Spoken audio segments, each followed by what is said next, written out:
Alright, hello everybody. Welcome to another CPL cast. I'm your host, Colt Warpgates, and with me today is Packrat. Say hello, Packrat. Hello. Alright, there you go. Short and to the point.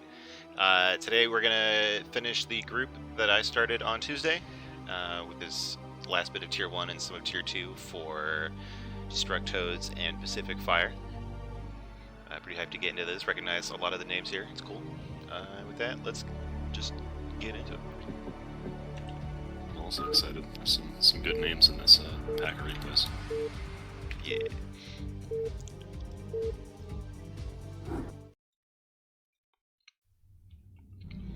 Oh, these colors are perfect. In the top right, the magenta Protoss Escalade, and in the bottom left, the purple Protoss Canadian. See if I can. Oh, good, excellent. They did it in top versus bottom, so we're gonna have some good colors. Top versus bottom's always good. Pink versus purple's not too bad. Whereas magenta versus purple, but red versus blue, yeah, pretty helpful. Yeah. Looks like so Escalade is on DestrucToads, and a Canadian here is on Pacific Fire. So PvP on Eclipse.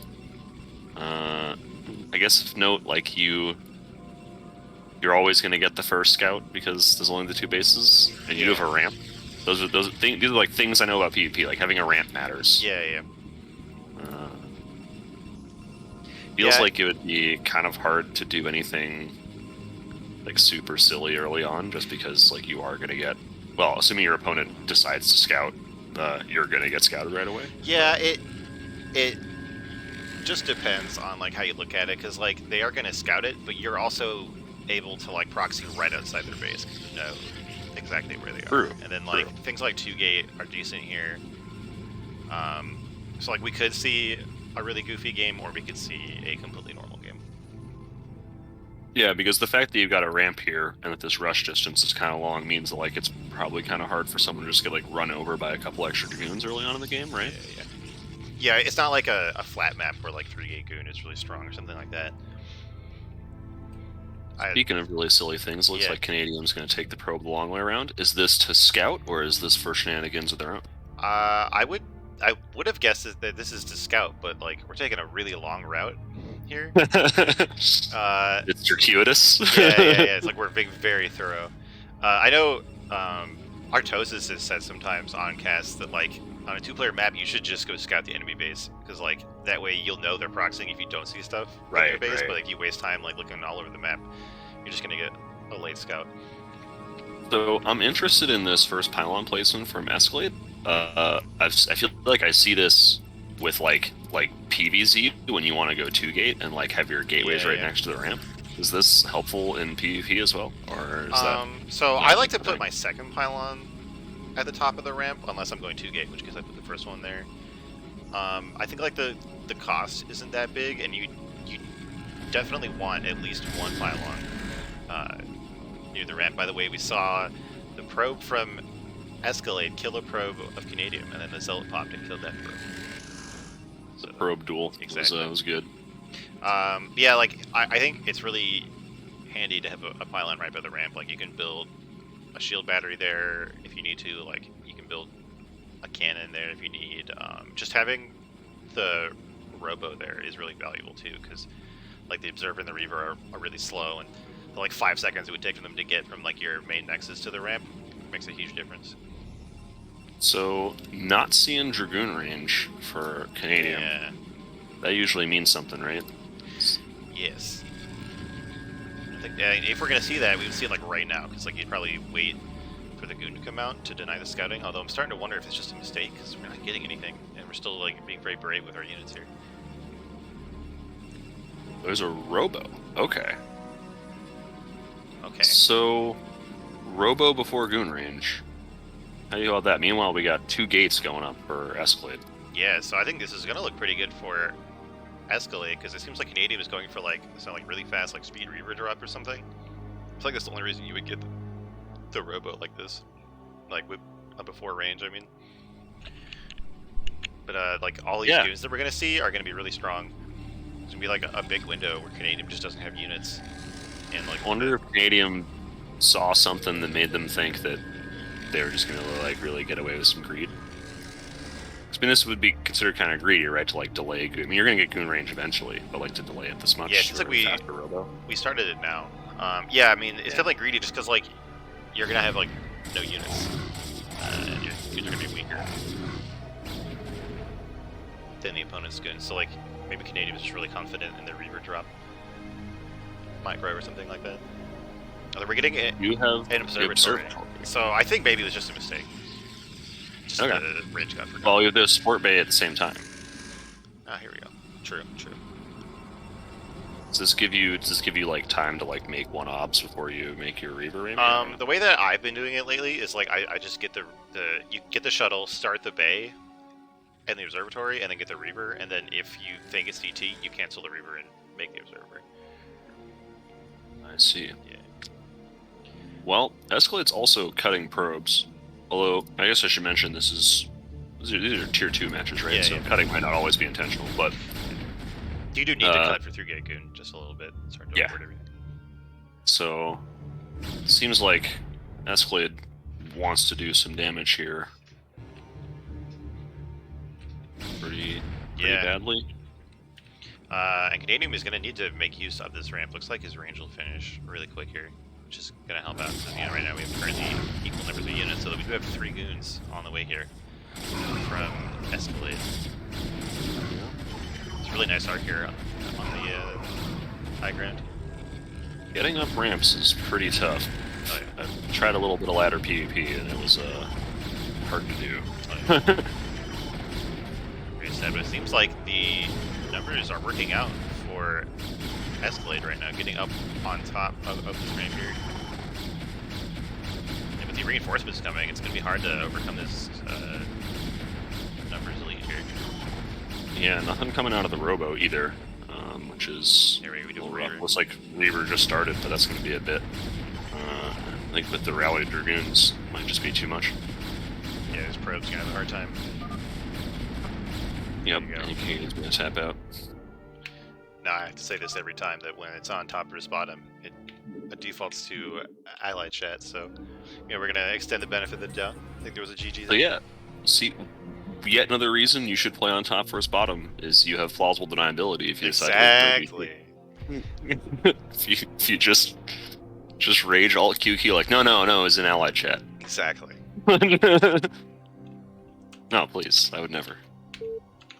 Alright, so map order this week was Eclipse, then Fighting Spirit, then Ascension. Yes. So we get to see some Fighting Spirit, which some folks like. Some folks don't. Yeah. Here in the bottom left, in the Magenta Protoss, it's Escalade, and in the bottom right, the white Protoss, Canadian. So yeah, a Fighting Spirit. What do you think about having a Fighting Spirit back? I think that in CPL it's pretty fine. I mean, I think most of the complaints about Fighting Spirit are that like there's all these weird positional imbalances in it. But like if you can abuse any of those consistently, you're probably too good for CPL anyway. Yeah. And it's like very normal. I think having CPL be mostly like 4-player macro maps is pretty fine. Yeah. I do wish that tournaments would stop using it. Yeah. Like real pro tournaments, I guess, but I feel like for CPL, yeah, it's like it's just polypoid number 2, right? Like Yeah. there's really nothing. It's nothing crazy. I guess like the fact that all your bases are up a ramp, like the super easy third, makes it feel a little different from polypoid, even at the CPL level, because like I feel that and I'm not good. Yeah. I think that is like the biggest like distinguishing feature of this map is the third base with the 2 small ramps. I know that can make like ZVP and sometimes ZVT feel a little weird. Or well, ZVP because you'd like to be able to deny a third and you really can't, and then ZVT because Terran would like to be able to deny a third and they really can't. Yeah. So it looks like Canadian opting to scout a little earlier, but is not going to get the first scout. We'll see if Escalade can be luckier. Nope, not looking good. Looks like nobody's getting a first scout today. Nice. At least it's Both just going to go in the wrong direction. Exactly. And Escalade is again going with the first pylon at the ramp and the Cybercore there, so that seems to be reasonably intentional. Yeah, I think it's fine. It's a good way to be Did consistent. Escalade go Zealot first last time, or no? I think it was after core. That's the normal way to do it. Skipping the Zealot entirely is pretty It's pretty not great. kosher, right? Okay. Like I mean, if they're going like a proxy 2-gate or something, then you want units. But like if Yeah. I feel like the big deal people do it nowadays is stuff like minor pylons and stuff like that. Yeah. Oh, I think this pylon here from Escalade is late, and that's gonna block the goon from coming out. That is a little rough. It looks like Escalade's just going to start goon range instead, but usually you make that goon before starting goon range, right? Yeah. There's some like argument about if you should start range or the goon first, but I think you pretty much should start goon first. And this time Canadium's also going to get goon range right on time, so we got mirror builds. Yeah, so far. Want to see what kind of tech follow-up we have. Yeah, I don't know if you would go through. Well, I was about to say I don't know if you would go 3-gate goon like every game in a series because it seems like you're just begging to be DT'd. But Escalade's just throwing down the second gateway here at a 21 supply here, which could just be a 2-gate build. I remember Shafir used to do this a lot. The second gate on 21. 10, 21. Well, Yeah, that's a different build. Then like he like moved from this to the 10, 12, 21. Oh, 10, 12, 21. Right. Yeah. It's like the solids. And Canadium going right for the Robo again. So that's interesting to me, I guess. Well, it looks like Escalade's going to go for Robo as well. Because I was thinking that like if you see the second gate and you see the goon range, then you can presumably rule out DT and maybe you could be greedier. But I guess the Robo also gives you Reavers. Yeah. The Canadium wants Reaver. Like the Robo is still really valuable even if there's no DTs. Like just the Observer is like getting vision on your opponent is really strong. By the way, we had Escalade pop into chat. Gotta give him a shout out. It looks like he's camping, so we can't actually watch now. That's a little rough, but Yeah.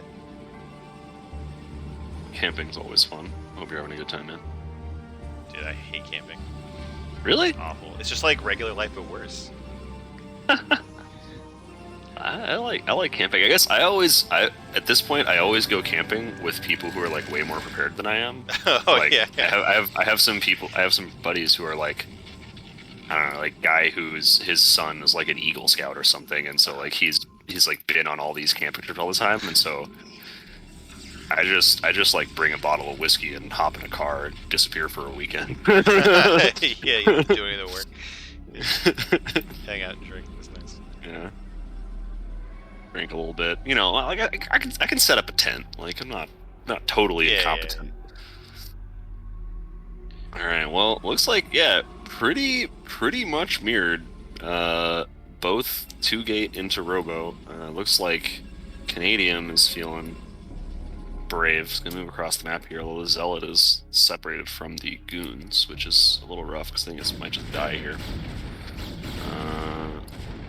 I forgot Zealots are immortal, so it might just walk right back out. But Canadium's gotta be careful not to get his stuff caught here. Escalade's ought to be careful not to get all his goons bug here. That's also pretty bad, but that's a good strat. Good strat. Hope for your opponent's dragoons to bug.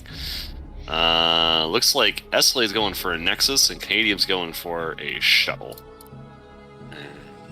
I would assume this means that Canadium needs to get something done with the Reaver pretty soon.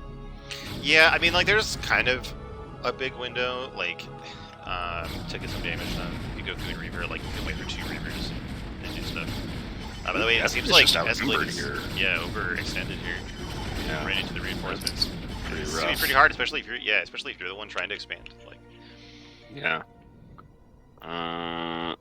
Maybe it has money for the gate? No, it doesn't look like it. So yeah. Yeah, that seems like it could be tough. Counterattack might just be it. Especially if the counterattack includes a Reaver. Reaver's not quite done yet. Yeah, this is something that like I struggle to do like in the game when I'm playing, but like it's one of those things where you look at the replay and you're like, oh duh, like Right. Yeah. you just shouldn't be that aggressive in that scenario. Like you see that you have almost the same number of goons, so you know your opponent is doing basically the same build as you. Like you're not going to be able to kill them if you try to attack them right now, right? Yeah. Ooh, might lose another goon here. That'd be pretty rough. The miss Yep. rally. Looks like. Yeah, miss rallied. And Escalade might just shove here? Yeah, this is looking a little bit scary here. I don't know about this. Not all of Escalade's goons are firing. Yeah. Yeah. It's probe though. Turn the tide. Oh, and here comes the Reaver. The hungry Caterpillar has arrived. But Escalade's got a Reaver of their own. It's all by itself. There's no backup. No shuttle though. Yeah, I don't think one Reaver is good enough for. Reavers are good. They're not that good. Yeah. There you go. Quick game 2. We're gonna go to game 3. That's PvP, baby. Short, sweet, and to the point. Well, I was just saying before we started this cast, like I'm a big ZVZ fan, so I can't really bash PvP for being short. I think it's kind of similar to ZVZ in that way that you make a mistake and then you probably lose. Yeah, it's very like unstable game state like that. Yeah. All right, for game 3, in the top middle of Ascension, it's Escalade, and in the bottom left, it's Canadian. So this map, I had I'm not sure I've ever actually played on this map. I've watched a few games on it. I don't really know what to think about it yet. I have only played ZVZ and ZVT on it. Nice. But as we discussed, this is a map where you don't have a ramp. So, yes, and that makes a big difference in this matchup. Yeah, and so I was going to say, because Escalade went for 3-gate goon on Eclipse, where you do have a ramp. So presumably, if you were willing to pull the trigger on 3-gate goon on Eclipse, this has got to be better than Eclipse. Yeah. Rat. I mean, you might not want to run it back, but it's certainly at least as viable, right? Oh, no, I guess there's that Oh, sorry, you're saying. Yeah, it's fine. It looks like Canadian got the rotational direction of the map wrong because they built this pylon in the back corner of their base instead of towards the ramp. Oh, I do that all the time.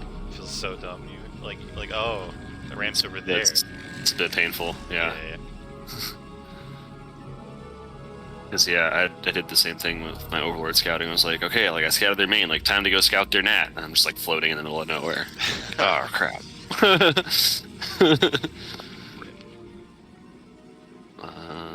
Yeah, we'll have to see. Thus far, no one's gone for a 2-gate. It doesn't look like that's likely to change. Getting a gas coming down from. I think medium. Let's see if this is gas or gateway. Okay, it's gas. It's normally get the gas on 11. You can get it on 12 sometimes. So I thought maybe we were gonna see a 12-gate, but we did not. Yep. And Canadian's just gonna plop down the core, presume? Shouldn't guess, really, but yeah, there's the core. Both going core before Zealot. So, back to being pretty standard. Escalade hasn't even sent out the scout yet. Canadian scout's already in Escalade's base. Escalade's has been delaying the scout a little more than Canadian has for. Well, there is one now on the map now. Yeah. Yeah, it's normal to scout after the gateway. Sometimes you can do after pylon if you're really worried about stuff. I haven't seen a lot of scouting after core, but I think it's fine. The only thing you'd be looking for with an earlier scout is a proxy or a 2-gate. So if you're not really worried about that, I think it's totally fine to scout after the core. Escalade not mining from 2 of these mineral patches. Oh yeah. The Zerg in me is gotta have that 1-to-1 saturation. Exactly. These 2 patches just sitting here my hands are sweating, man. Yeah. You don't want to mine this small patch either. You want to leave that to be the last one to get mined. Yeah, it's the bonus patch. Well, this probe in Escalade's base might make it hard to go 3-gate goon. Well, I mean, I guess you can still do it even if they know it's coming, but Yeah. presumably it's a little bit more difficult to pull off at that point. And we're getting a second gateway already. Yeah, there we go. Third gateway as soon as the probe is chased out of the base here. So Escalade's going for this. He said in chat earlier that it's a all-in taught to him by Suko. So, yeah, that's going to be good. There you go. Well, I mean, I think on the Eclipse game, there was no robo at all, I think. Yeah. We have once again cut probes at 17, so that would make it pretty all-in. Yeah. So, to see Canadians what saw Canadians the second gateway, and they got their own second gateway. But we do have the robo coming out, so it is going to be a very normal 2-gate robo build. That's going to struggle with this 3-gate all in. Yeah, it seems like it.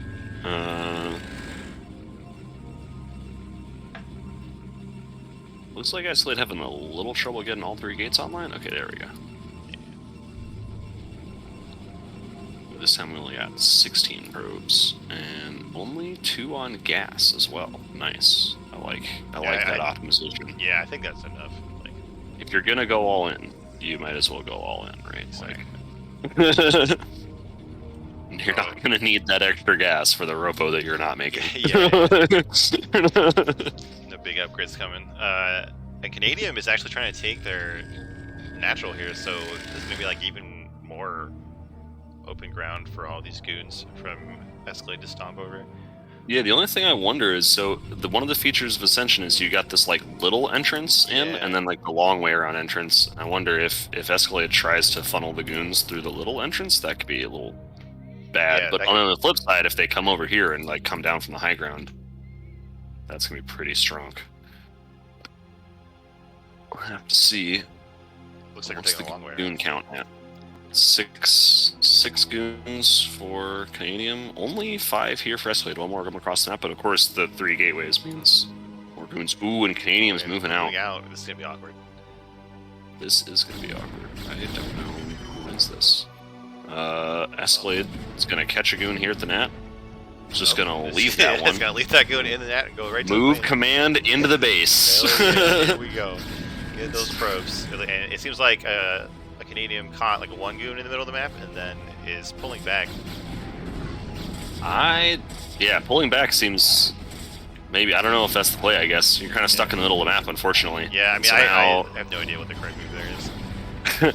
Gonna pull back, but now I would say Kane's in a pretty tough spot. Yeah. Now Canadian's goon's got to funnel in, although he does have more goons. Yeah, like, Escalade has more stuff on the map, but it's all split up here. Like, we have these 3 goons sitting outside the natural. They're kind of unrallied. Yeah. I wonder, and Canadian now has 3 gates of their own, although their mining's been disrupted. They're not mining gas right now, which could be a problem. Trying to walk in through these could also be a problem. These lurker eggs.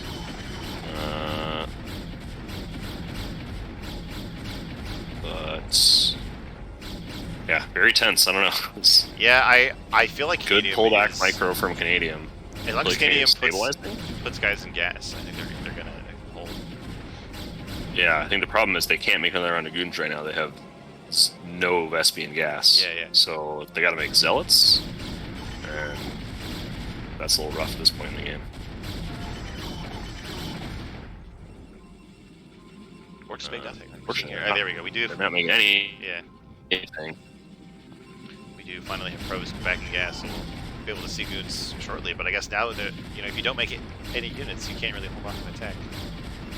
Yeah, because now there's going to be 3 more rallied goons for Escalade and none available for Canadian.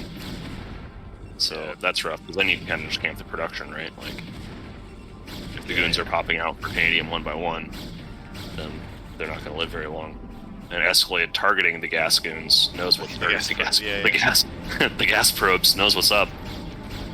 Here we go. The probes are falling, and there's more than 3 goons here, so it's going to wipe out any kind of wave that comes out from these gateways. We have two zealots. Yeah, that's going to be it. That's super unfortunate. It's just one of those things. It's so hard to like get reorganized after a close hold like that. Like, you know, put all your workers back, like get the guy back in gas, make sure your all your gateways are running. It's one of those things. It's just really hard to do. That is indeed rough. So that's a 2-1 for Escalade, and we said Escalade is for DestrucToads. Yeah, so that's 1 up for DestrucToads. Alright. And then we're going to get to the next one, which is a TVZ, and I'm glad I finally have a non-Protoss co-caster, so someone actually knows something about this matchup. Maybe a little bit.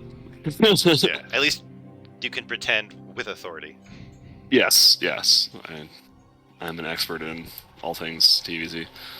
Alright, here we go. Let's get into it.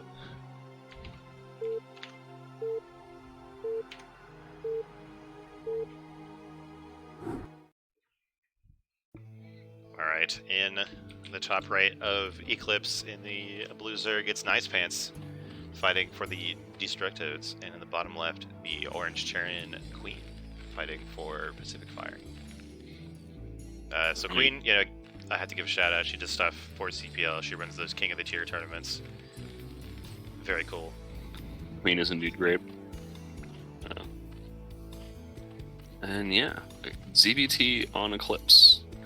Well, so Eclipse is kind of like we were talking about for Fighting Spirit. Eclipse is a map where Zerg generally has a third that's not too hard to hold. Like, there's always a little bit of worry when you're just getting it set up that Terran might show up, but like once you've got your third base set up here, it takes very little to hold it against Bio or Mech, really, because Mechs usually Goliaths and you just need like a couple of Sunkens. So I'd say this tends toward macro games. It's also a long rush distance, but we'll see.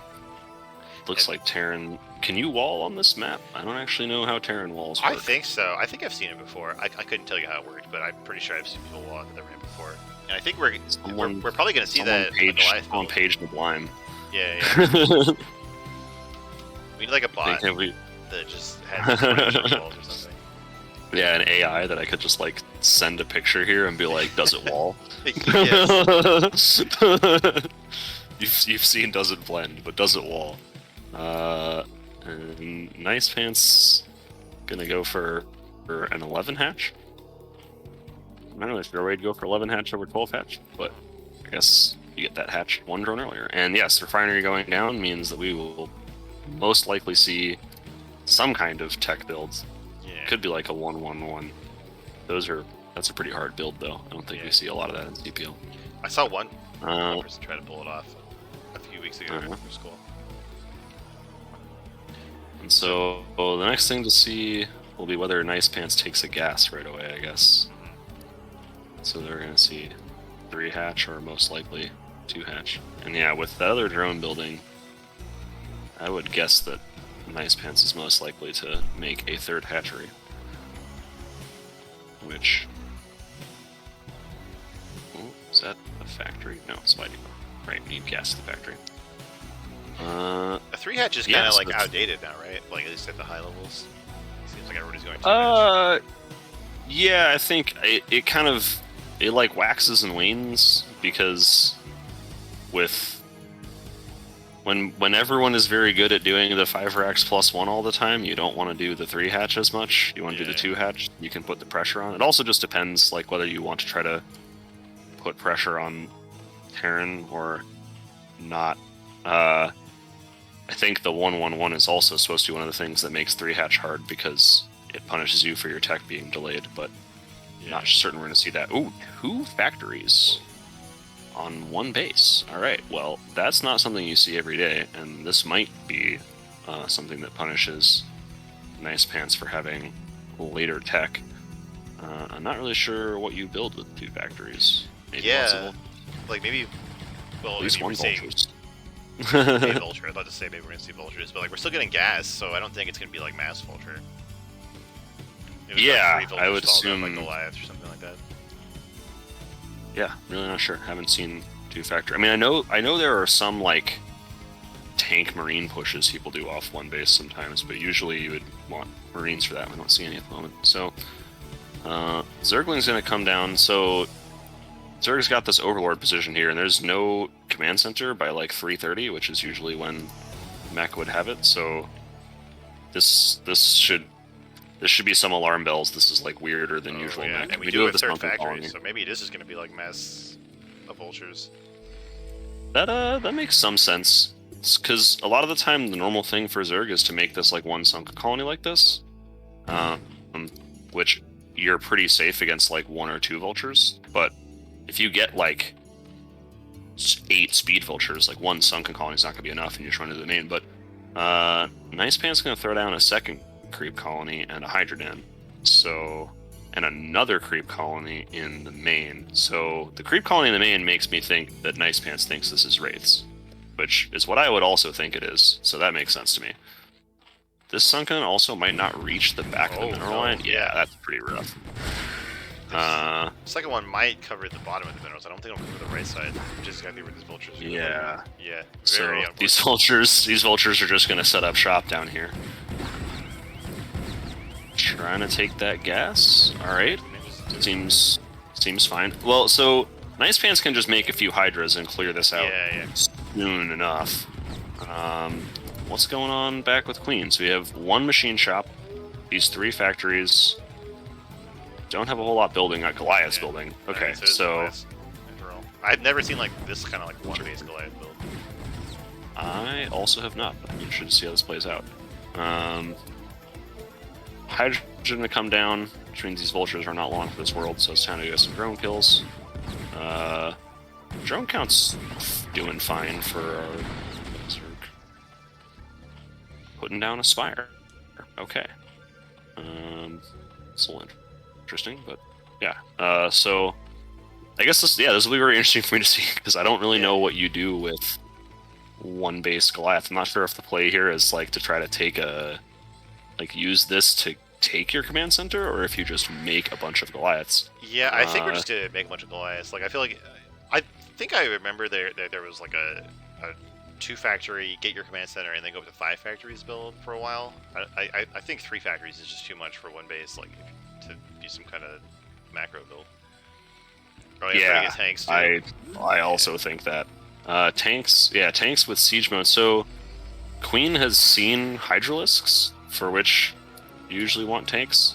I'm guessing Queen has not seen, because there's no way that they don't have a scanner. So Queen has not seen this Spire, so these tanks might not do a lot if Nice Pants switches into Mutalisks. But we will have to see.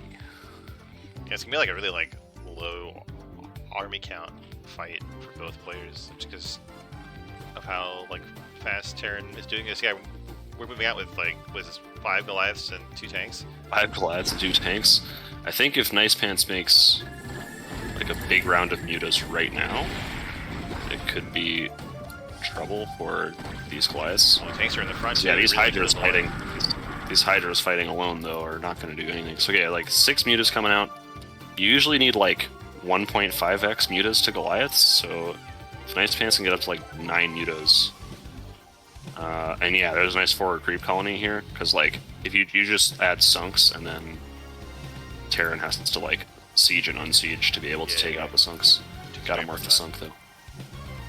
Morphy. But yeah, so there's 6 mutas at the Nat and 4 more on the way. So I think that once those pop, Zerg should be able to clean this up, assuming that reinforcements don't all come in. Yeah, the Goliath count has been growing as it's starting to cross the map. It's at 8, so you really would want like 12 mutas. Only have 8. Well, yeah, 10, but 2 aren't attacking. Yeah, this is a bit dangerous. Also, armor's almost finished for our Goliath. Waited like 5 more seconds. Well, yeah. So sunken colonies, Goliaths like can't fight sunken colonies, but siege tanks of course can. So we'll see. You got 5 more mutas on the way. I think that will probably be enough to clean up the rest of these Goliaths. 4 Goliaths are really quick. These 2 Hydras trying to sneak up on all these tanks. Yeah. And yeah. So at this point, I think Terran's in a pretty rough position. I mean, even if these mutas die, like, you just throw down like 2 or 3 sunks and the Goliaths can't bust.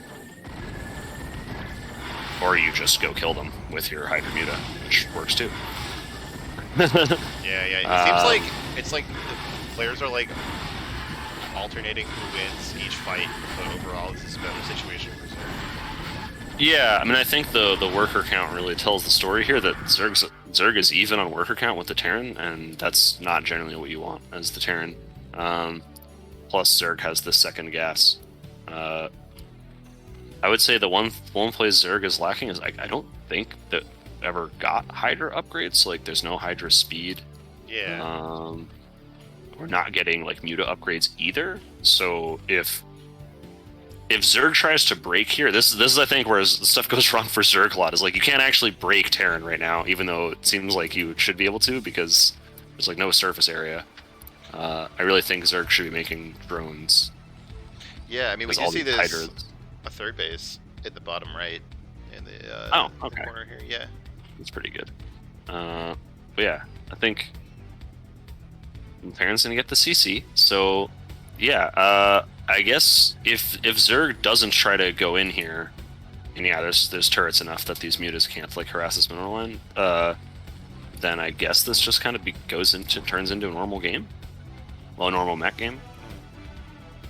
Because like 3 siege tanks, that can kill. Like I've done this. Like you get Hydras and you're like, oh yeah, like I'm gonna go bust this Terrans. Like no, like they have like 3 siege tanks that kills like a max army of Hydralisks. Yeah, believe me, I played Protoss, I know that you can't ever actually kill Terrans. Like yeah. Imagine like Dragoons, but like they're squishier than that. So yeah. I think building all these Hydras might be a mistake. We'll see. I mean, if Terran really starts skimping, then you might just catch him by surprise. But I think like as long as these tanks get sieged at some point, it's going to be very hard to break with just 3 hatch Hydra.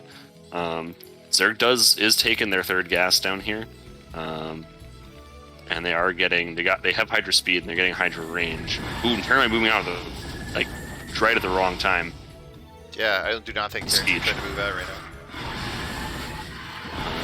now. Well, if the tanks don't siege, then Hydras are a lot better. There we go, 3 tanks. But pretty much all the mutas are gone. Hydras are right and now it's time to pull the boys. Bring the SCVs in here. It takes something like 12 Hydra shots to kill an SCV. It's actually insane. Forever.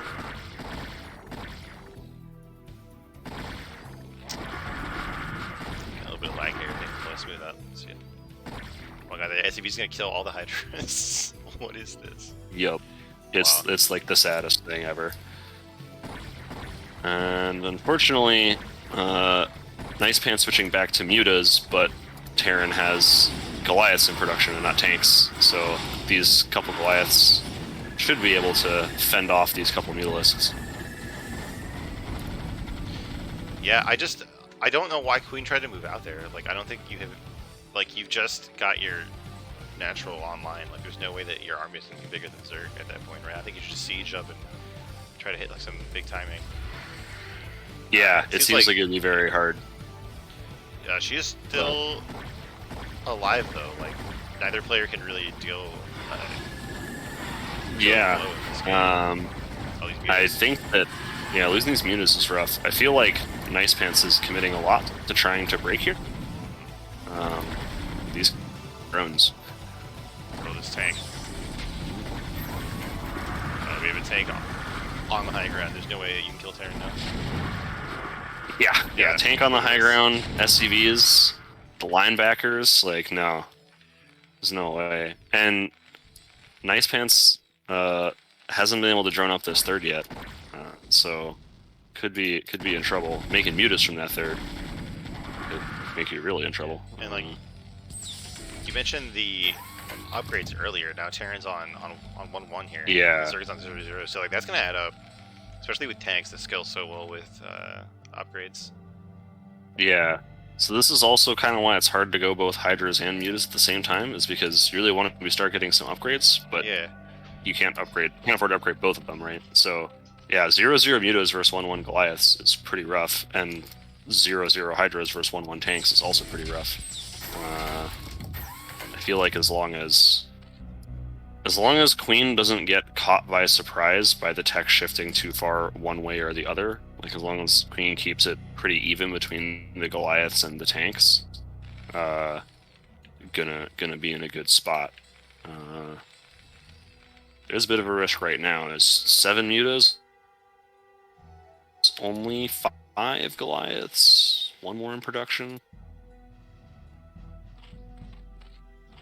Yeah, it's a little bit scary here trying to balance this, but we do have turrets at least in the natural. They're going to tip the scales just a little bit. Yeah, that's also a thing you got to keep in mind for the Mutalisks.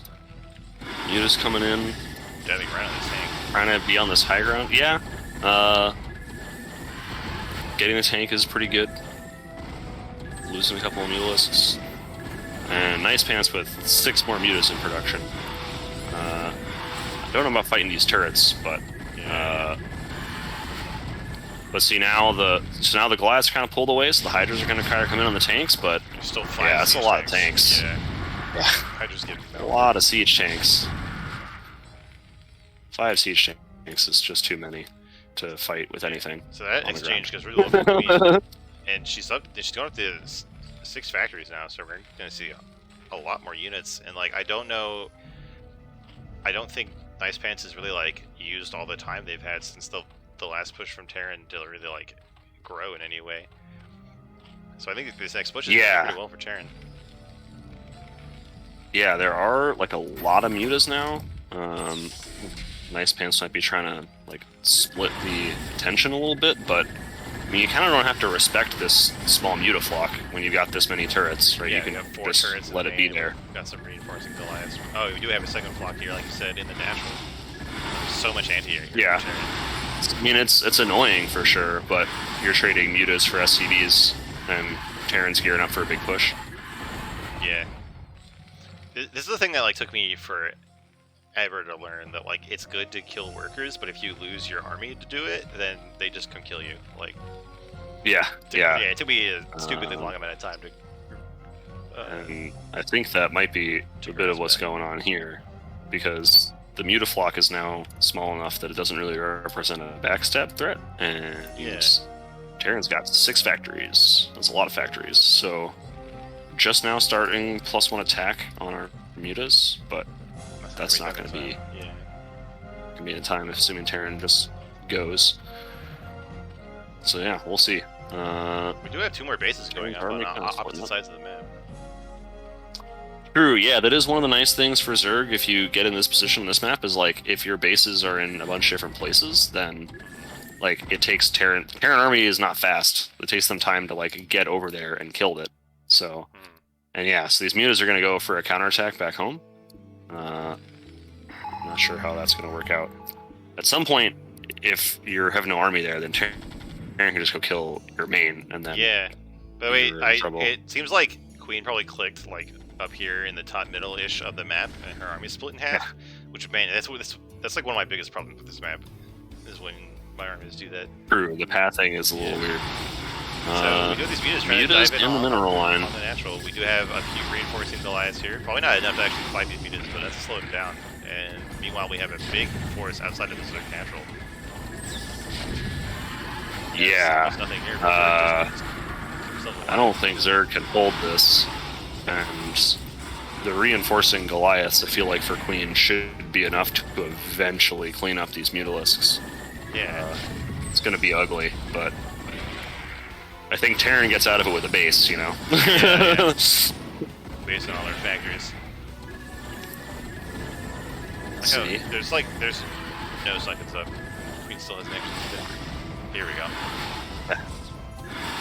It is pretty tough. The Mutas are trying to kill the turrets that are going up. We do have this block of 3 turrets, so they're not being repaired at all. So we're gonna end up with like 8 Mutas left here in the base. Oh, even more now. Oh, there he is. 6 Goliaths popping. Goliath's popping. They already have the upgraded lead. That does seem pretty good for Terran. The natural is going down. The tanks all the tanks splitting off, going down here to the bottom. Very brave. Yeah. And the mutas eventually cleaned up. Like I said, it's ugly for Terran because they got down to 22 SCVs and the Nat CC is dead, but Zerg's just got nothing. Yeah. Terran's gonna have to bring tanks to till these like sunks in the main, but that's not really a problem. In fact, actually, with the amount of Goliaths Terran has, they might be able to fight the sunks first, and that is a very large problem. Yeah, Queen's like trying to have these tanks go down and kill these bases. Like I've never seen a mech army split up like that and not get immediately killed, but it seems like it's gonna work. I've seen that like TVP, like super times, not usually TVT. Yeah, I think Queen has done it here. Yeah, and down to 12 drones, no real army on the map. There's a Spire rebuilt to the 3rd, so I mean, don't have to leave the game for a little bit, I guess. But yeah, there's kind of nothing left for Nice Pants. And there's enough Goliaths here. These mutas cannot kill off these tanks, so yeah. We're about to only have this base in the top left with 5 drones. You know, and Queen's got 23 SCVs, which is not a lot, but it's plenty. And yeah, there's the GG. There we go. So Queen takes game 1. Like, despite like doing a 1-base mech push and not getting too much done with it, kind of just stuck to the plan. Got their natural up. Yeah. Made that, you know, weathered the storm of all the mutas and then came back with that big push.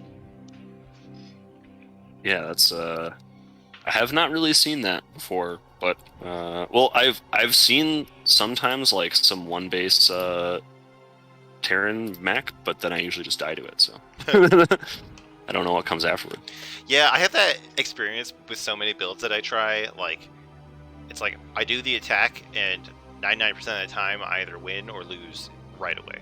Then you have that one game where they survive, and you did some damage, and like you don't know if it's enough. Like, you don't really know what to build next. Yeah, it's a weird experience.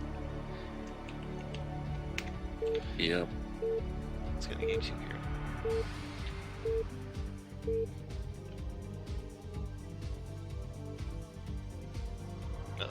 Here we go. Alright, in the top left, in the black Terran, once again it's Queen, the victor of the first game. And in the bottom right, across the map, it's the yellow Zerg and Nice Pants. Back on Fighting Spirit. So,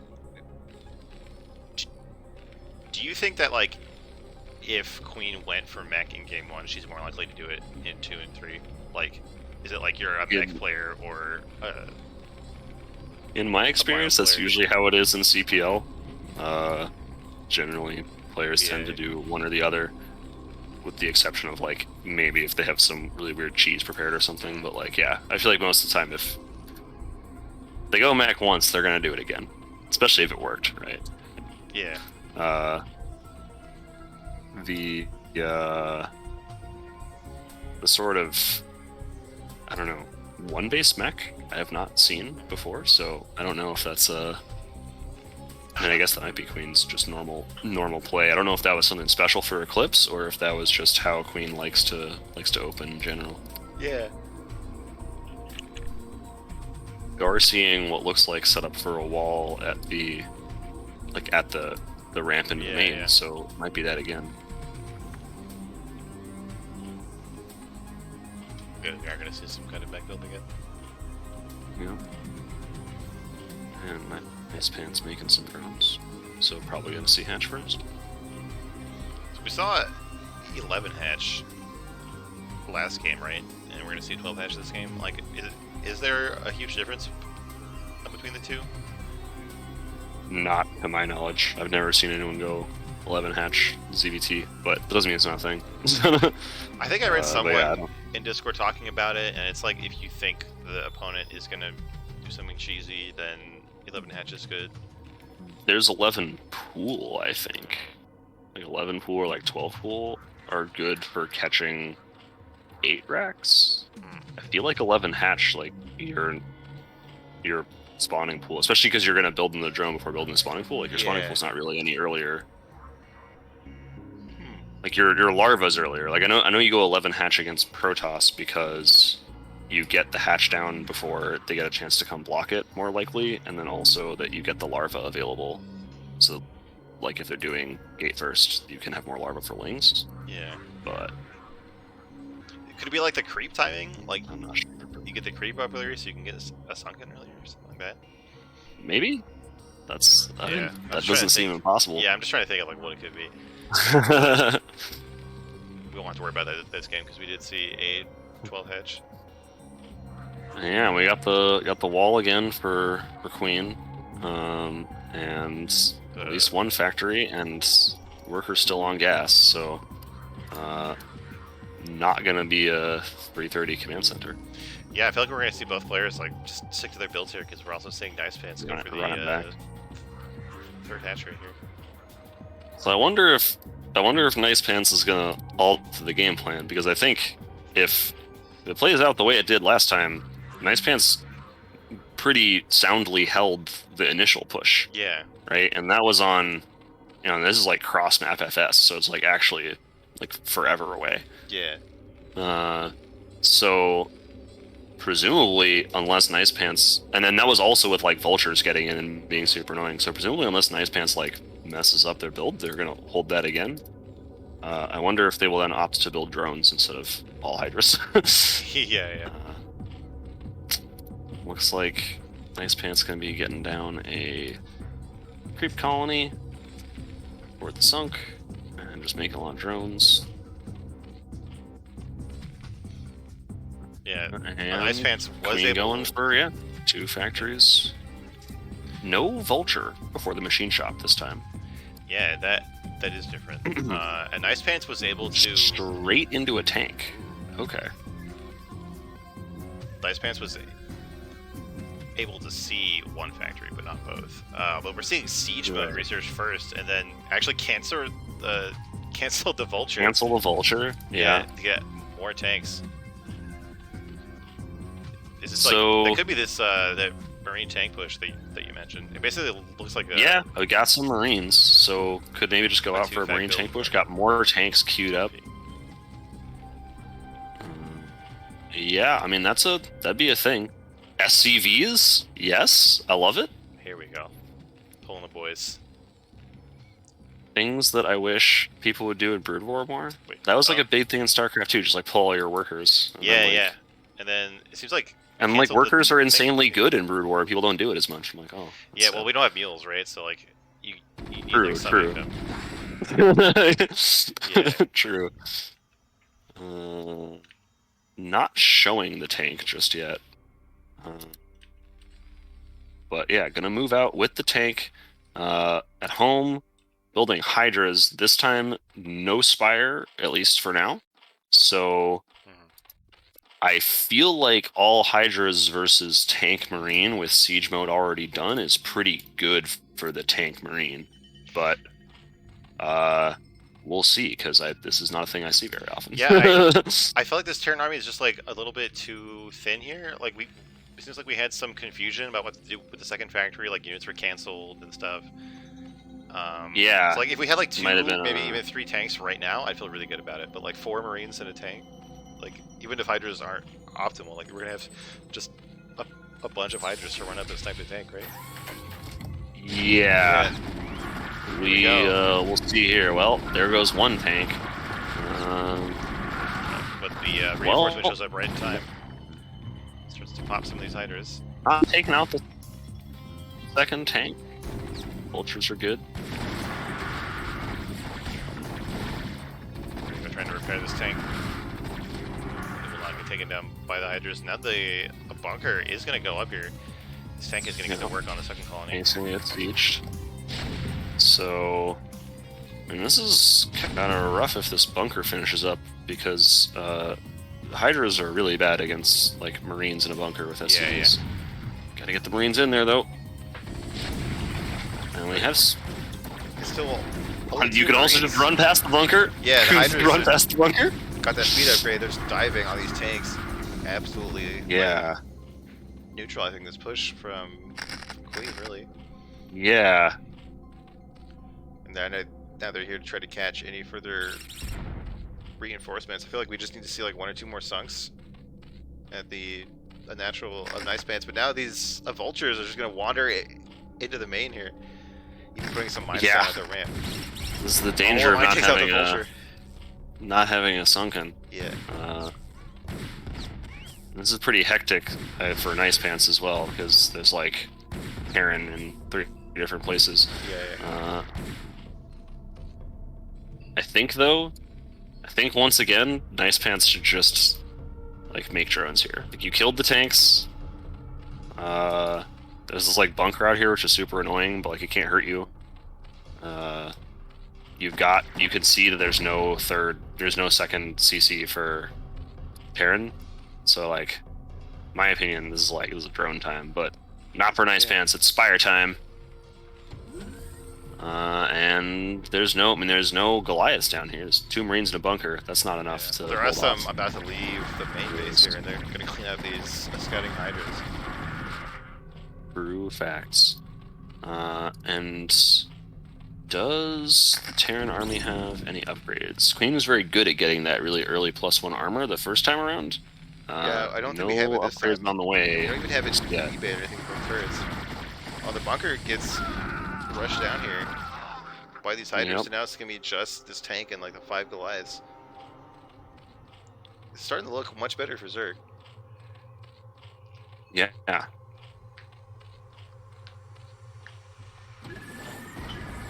They are going to be able to pick off some overlords, though. Yeah. Oh, and the tank has to siege. Really far away. Yeah, that's rough. I don't think this is enough for Terran. So the mutas are very tanky, and yeah, the Hydras can just kind of get up on this tank. Yeah. So this is the point where I think Nice Pants should just make like all drones. Well, I guess it's Nice Pants supply blocked, so gotta make all overlords, but then just make all drones. Yeah. All these 2 tanks just desperately trying to get home, but they're too slow. I think if you can just resist the urge to like try to break this, because like there's siege tanks behind a wall up a ramp. Yeah. Like 200 supply of Hydras doesn't do it here. Mutalisks maybe, but Hydras no. Even mutas though.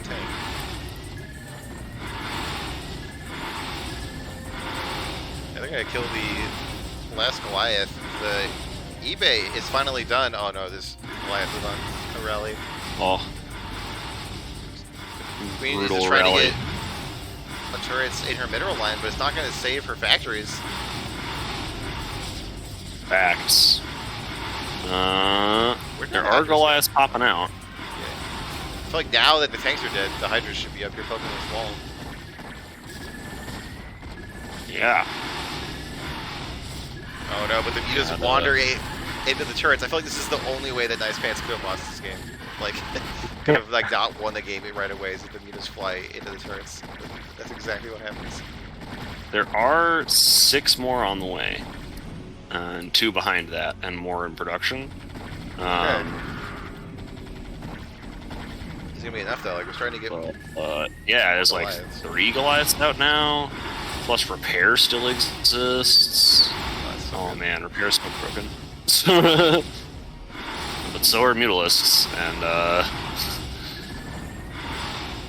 Alright, so now these mutas are gonna hold position here over the factories. Gonna make it impossible for Queen to reinforce. Poor tank. Oh. Bait tank.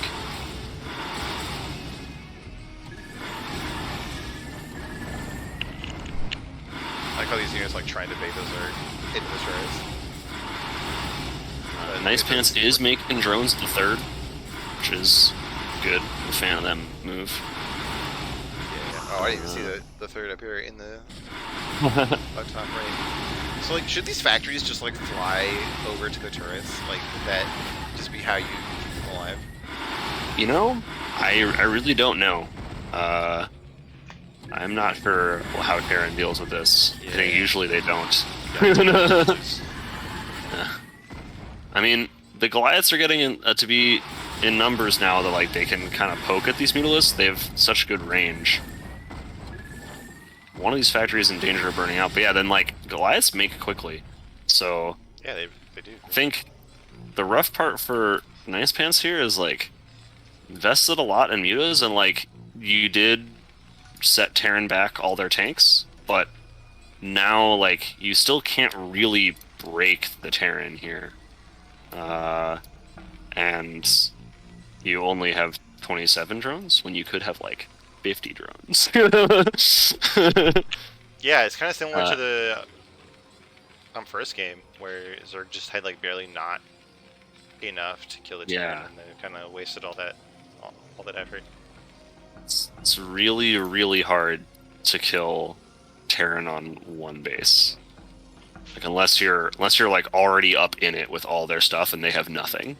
But once they're on one base, it's like it's just so difficult. I think the play here is like you can just make it so that Terran can never come down this ramp and take a natural, and then you just take like 2 more bases like this, drone up to 40, 50 drones.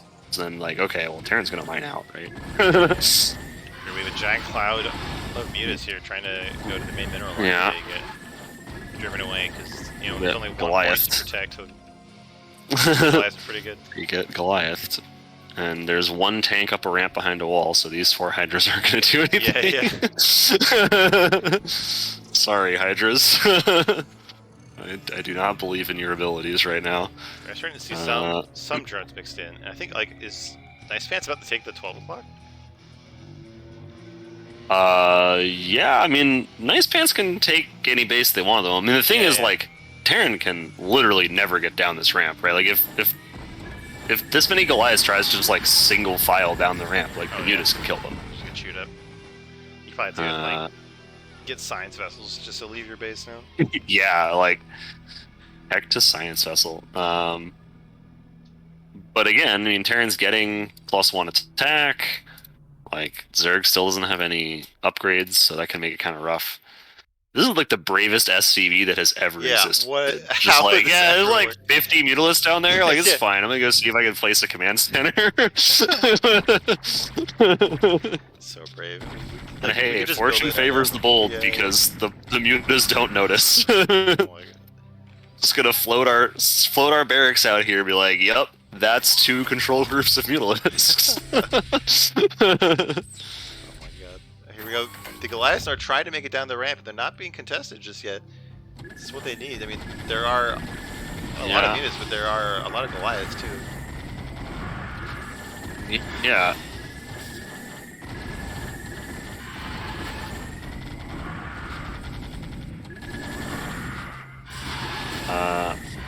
But I think Zerg can comfortably retreat right now because, as we can see, there's like 40 drones for Zerg. Yeah, I mean, I think you can probably concede 24 and no second command center of Terran. Yeah, like you can like concede the opponent's natural like 15 minutes in the game, right? Like start of the game. So it's like, like these Goliaths are scary, but like you just build 3 sunks at all your bases. So yeah, I mean the game goes on. Nice Pants is making mutas and drones. I think that, and it's making Overlord speed. Yeah, I mean, I guess I might want to be able to go see stuff with Overlords. But Queen is doing what Terran does best, which is box up all your stuff and go for one big death push. So we'll see. This is a lot of Mutalisks. And Goliaths are good against Mutalisks, but if Nice Pants can sort of bring them all to bear all at once, I think this should be too much. We'll see here. Going in for the fight. Goliaths do have the +1 attack.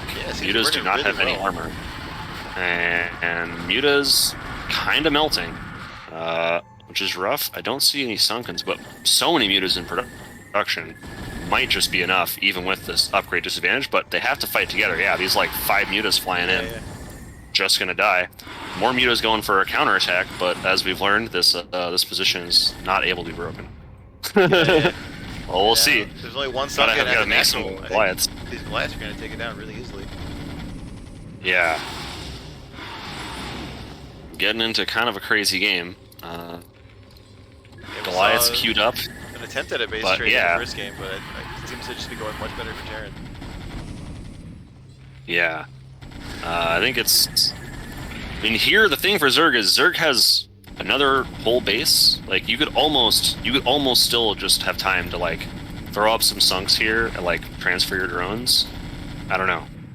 We'll see what's in these eggs. Got Hydras in the eggs? Hydra's pretty good. Hydra, good unit. Zero Hydra, like, not such a good unit. 4 at a time. True. Yeah. And yeah, I mean, it's looking rough for our Zerg. But even with all this damage going on, Zerg still is even on workers. Yeah. And still has 4 bases standing. Right, none of the hatcheries are dead. So I feel like if Zerg maybe just kind of collects all their stuff up together, maybe at this third up here, and like finally brings it, you know, like doesn't lose it bit by bit to these Goliaths, then they can come clean this up, and then like Terran is still not in the best spot. Terran is now on 2 base, getting up that second gas, presumably going to maybe try to add some factories. The main is about to mine out though. There's like 300. True. Yeah. Terran is on 2 base for a hot minute, and then. Oh, I think like a glaive killed the turret right as it was built. So that just 75 mil was just gone for Terran. Oh yeah, that always feels good when you fly in and just like right as they drop it. It's, no thanks. But yeah, I think Terran just has too many Goliaths. Goliaths are a good unit, man. Especially they're 1/1 Goliaths now, and again, you know, these mutas are 0/0. Like 1/1 Goliaths are strong. This one Goliath just blocking the ramp. The main ramp guy. This is 8 like Goliaths. I love it. These in a past life, like it happens to me all the time. Love playing a 20-year-old game. Yeah, it's like walking into like a coffee shop and like someone just reads the menu in the front door. You're like in the vestibule there. You're just like, excuse me. But yeah, I mean, I think if these Goliaths can get up this ramp, then this base is gonna die, and that's kind of it for Zerg, I think. I mean, they did have 1 more base, but 1 base Zerg versus 1 1/4 base Terran, still pretty bad. These Goliaths are just like chewing out these mutas. Like there were so many mutas at one point, and just like I guess through attrition and being split up, the Goliaths got the better of them. So nice win for Queen there. It's gonna even up the series 1-1. Yeah. And Nice Pants is just the most recent Zerg, I guess, to fall for the trap of like, oh, I killed Terran's army, I'm gonna kill him now. Yeah, like, I do that. Yeah. Every game against Mech, I'm just like, I kill his army. He's like, he's dead. He's dead. I got him. I'm like, no. Believe me, I know. I'm gonna grab Terran water. never dies, dude. Yeah, sure. Real quick, before we start the third series here, so I'll be right back.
Alright, I'm back. Is Peg right here?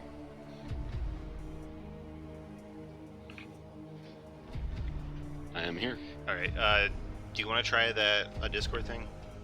Like, I can stream Oh, Discord. yeah, sure. That well. Yeah, we can try that. See if because usually mine is fine.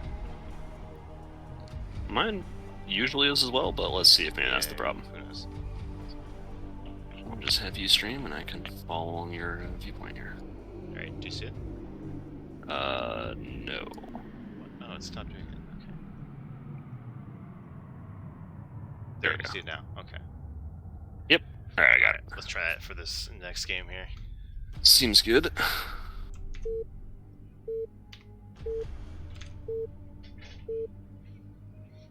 Plus, it'll save me having to use my own mouse, you know. Yeah. Gotta conserve energy.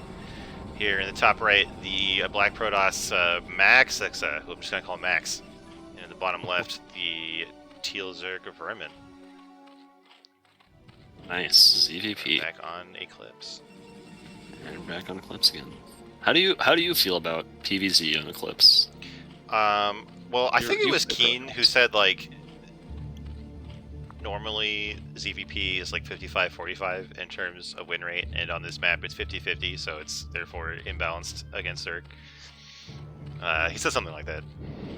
I feel like this map is hard. I'm not gonna say it's imbalanced because like Yeah. I'm a tier 2 Zerg, so nothing's imbalanced for me. Yeah. I feel like it's a complicated map though for this matchup because like this is a matchup that tends to go late at lower levels. I feel like, and in the late game there's just a lot of weirdness. Like it's not.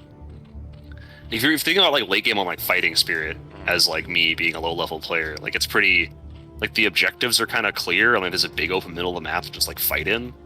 And there's like not that for Eclipse. Like, I'm not sure where I'm supposed to take fights. Like the bases are not symmetrical, so like I got to decide whether I want to try to like how important those like bottom 2 expansions are. Because like once someone gets those up, then it's like never gonna go away. And Yeah. So like I think the thing about this map in general is that like the third is a bit awkward to defend because it's kind of far from the natural.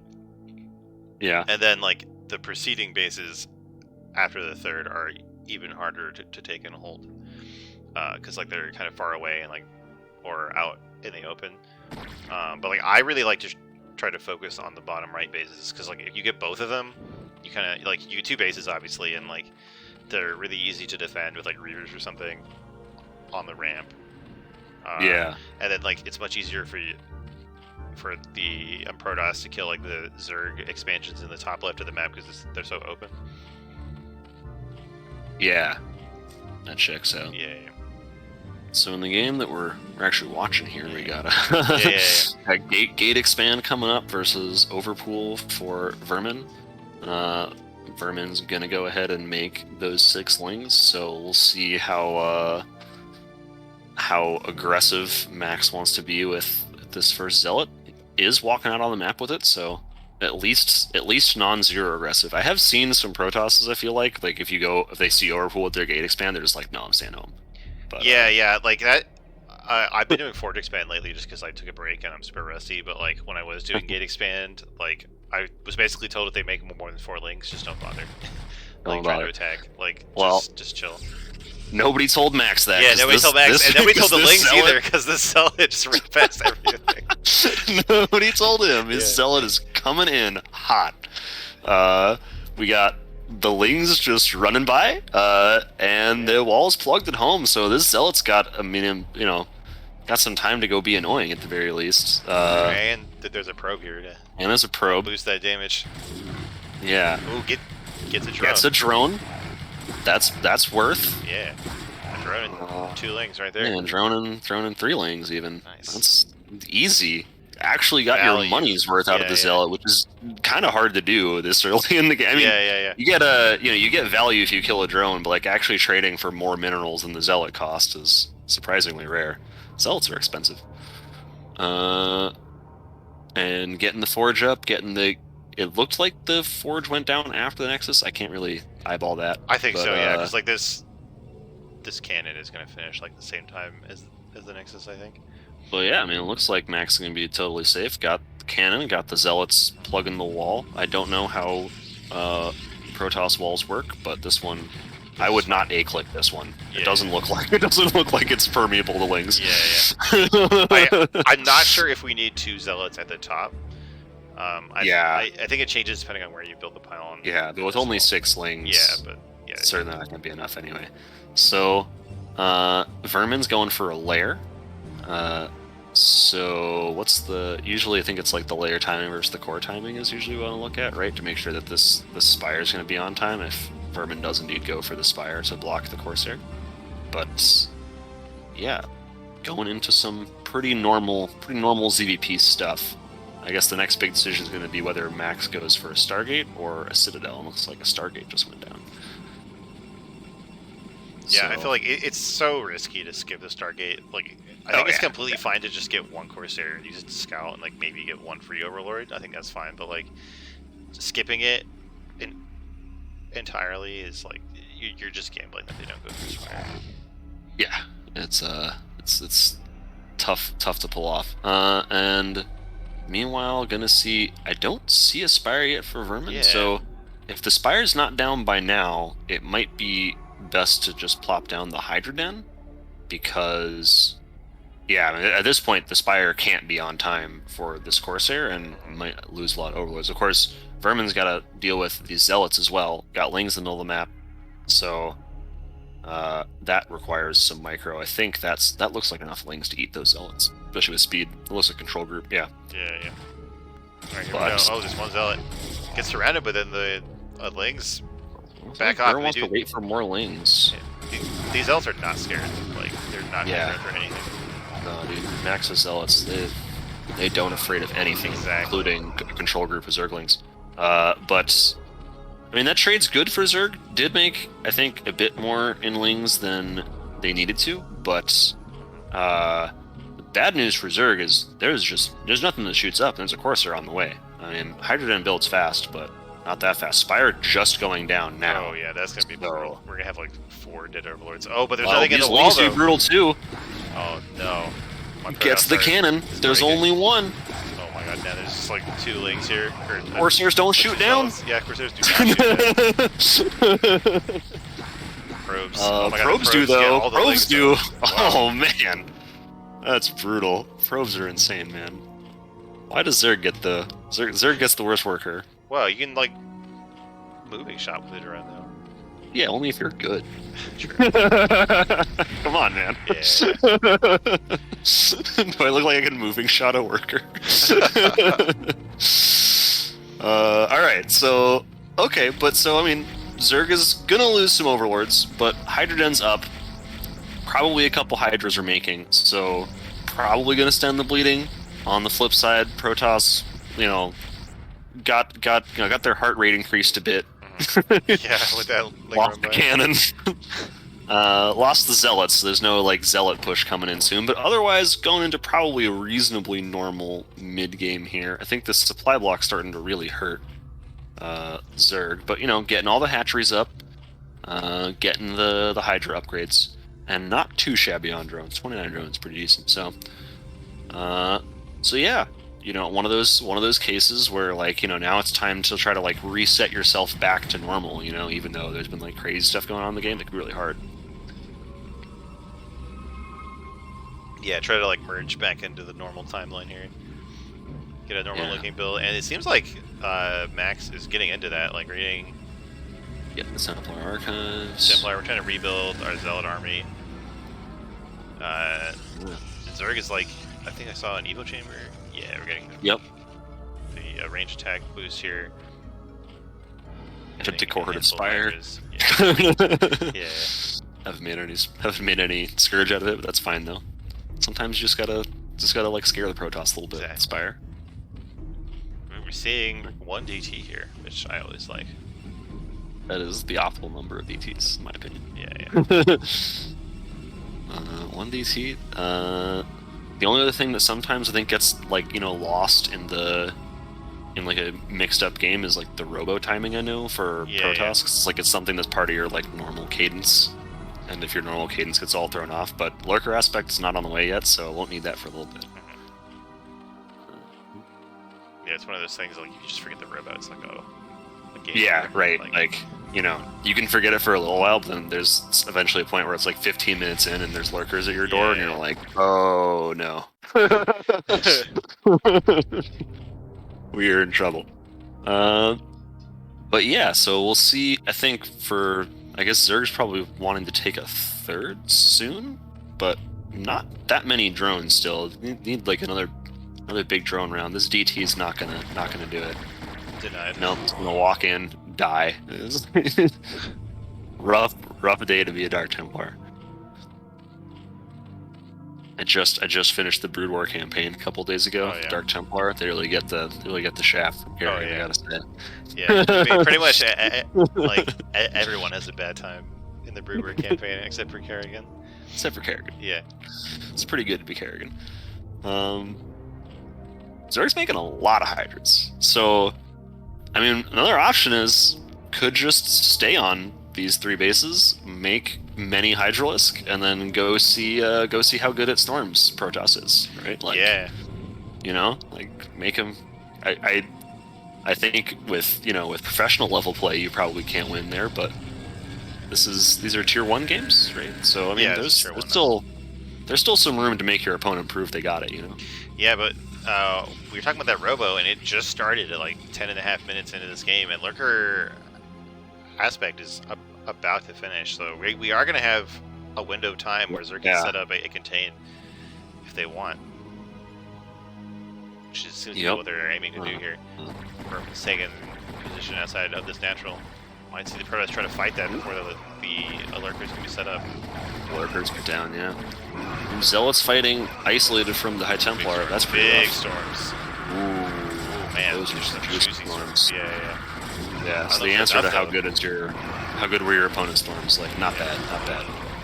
But Protoss is going to pretty much lose their whole army, and if Zerg just kind of like rallies all Hydras here, I think they can get a pretty nice contain going. It's like what, 5-7 lurkers up front. Yeah, Protoss making goons. I'm not sure that we even need to contain like all of the Templar are dead. And it looks like Protoss just canceled that third as well. So yeah, it would be makes sense. Not gonna be able to hold that. That got up. Ambitious. I like that. Yeah, that's one way to put it. Building exit is blocked. Yeah, something is blocked. Bad news bears. Oh, it's one of these gateways, I think. Yeah. Well, I think maybe like a zealot can get out of there, but a goon can't. Yeah, I think that's what we're seeing. You get refunded, right? Like if your thing is blocked, I think money back. It just like sits at being completely done, and then you have to like cancel it, which is a complete refund for a unit. Huh. So I guess you were right. The Zerg gets the biggest ripoff, man. When you cancel the unit, you don't get the larva back. Yeah. So it's like, well, you get the money. Yeah. No larva makes me sad. Does it like come back faster? Yeah. Or no, it's just this is gone. No, it's just gone. Damn. No larva for you. Yeah. Should have thought harder about what you wanted to make. Goons fighting small packs of Hydras. I feel like it's usually good for the Hydras. It gets painful when there's like a lot of goons. And I see some like remnants of Protoss down in the south. I think those are Corsairs though, right? So, I mean, problem for Zerg is like only on 40 drones. Protoss on 60 probes already on 2 base, so you're gonna mine out like as fast as is actually possible. You want like 42 probes, like 48 probes, or something like that until you get that third base up. So it seems like probably Max like built them in anticipation of transferring to the third, but that, as we can see, is not what happened here. Yeah. So I think it's gonna next like couple minutes are gonna be kind of crucial because if Zerg can maybe get a window to get a fourth up and keep this contained, they're in a great spot. Yeah, we're seeing that fourth go up the left side of the map. So I'll see if Protoss can break. Zealots running in.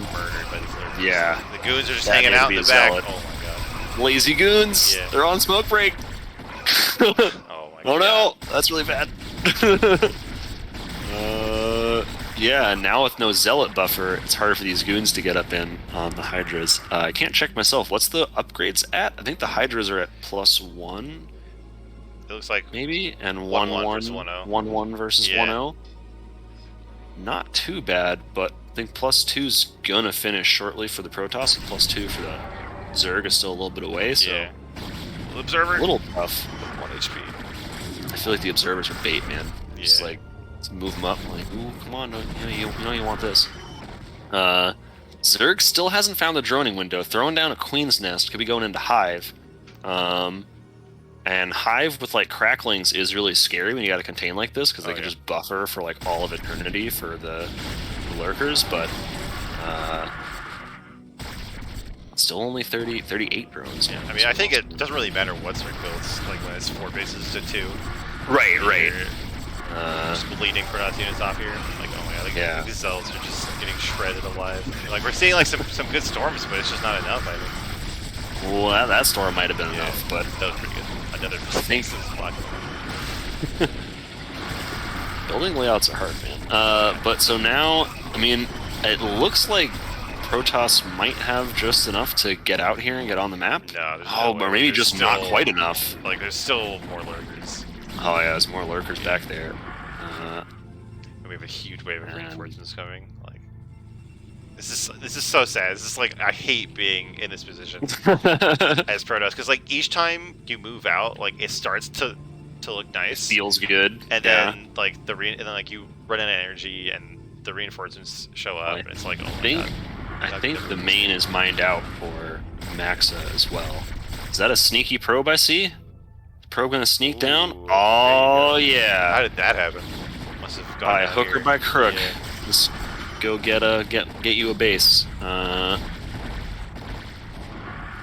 Transferring the 60 probes we already have to it might be hard. Might just start getting shuttles or something. Yeah. Poor Zealots. Zealots once again trying to fight like 8 lurkers all at once. Yeah. Bad news bears. I think one Zealot like wins a man fight versus one lurker though. Yeah, like, it's the splash that gets him really.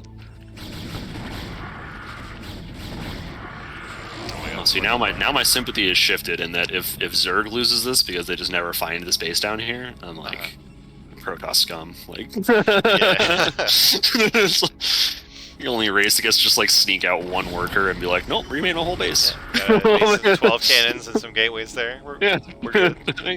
I got Reapers here, man. I'm setting up shop, never leaving. Yeah. What's Zerg get? I see a couple of drones moving up by that 4th base for Zerg. So are expanding our economy a little bit. Got the adrenal glands upgrade on the way. I don't see any more upgrades though for Zerg, and that could also be a little rough. Yeah, it seems like both players have kind of forgotten about upgrades in their existential struggle over here. Oh my god, we're actually seeing the probes get transferred? Like 60 probes? Yeah. No, we see it, yes. Okay, but there's already cannons there, right? And so now it's like, I mean, you can break that many cannons with the amount of army that Zerg has, but you gotta, like, get it down here. Zerg's doing what I tend to do, which is like, just go for it. Yeah. Like, your army's out of position, like, let's just push. I think it's gonna work, like... we don't have storm, like, if all 60 probes and no gateways, not so hot. Goons are coming back over. These lurkers gotta like get up off their asses and come over and join the party here. Yeah, but if the goons kind of all funnel in like this, got huge storms on the Hydras though. Like, these storms have been great all game. It's just everything else has been a real struggle. Yeah. Oh god, look at all these stacked up probes. Just more than 12 probes right here. These 2 lurkers just kill them live. Fighting goons, man. We got goons to fight. But yeah. They just dropped like 30 probes instantly. And Max GG's honorable. Not gonna fight it out from your one little corner base. We the casters appreciate that. Yeah. Oh my god. It would take another 10 minutes. Shot no, yeah, some of these games, like, it's just like Terran, like, it's like the equivalent of Terran flying bases into the corner. Like, it's hard. It's hard to know where you're at too. Like, sometimes I feel bad because I get into a game and I'm like, okay, like I think I still have a chance here, and then I'm watching. I'm like, oh, this game was over like 10 minutes ago. Like really well and truly over. That's the way that you beat Shafir, is you just stay in the game too long and you like gets bored. Just stay in the game. Yeah. All right, in the top right, All right.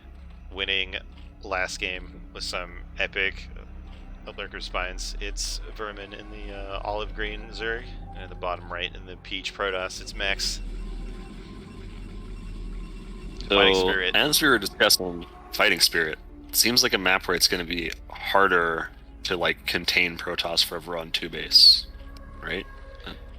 Yeah. I don't know. Maybe you disagree. I feel like this 3rd base is usually pretty easy for Protoss to establish. Especially compared to Eclipse, like this 3rd is pretty nice for a Protoss. Yeah. Like it can change depending on on the rotational symmetry, but like this one is good for Protoss, I think. When I was learning Brood War, like right before Remastered came out, I practiced PvZ with this one guy, and it was on Fighting Spirit, and I played 27 games before I got a win. Like, so it's just Fighting Spirit PvZ is like burned into my. I think I got you beat there. I tried to go play IC Cup in 2010, having never played Brood War before. And I went like 1-50. Oh god! I got 1 win going 1 hatch lurker against a Protoss on Python. Oh my god! Nice.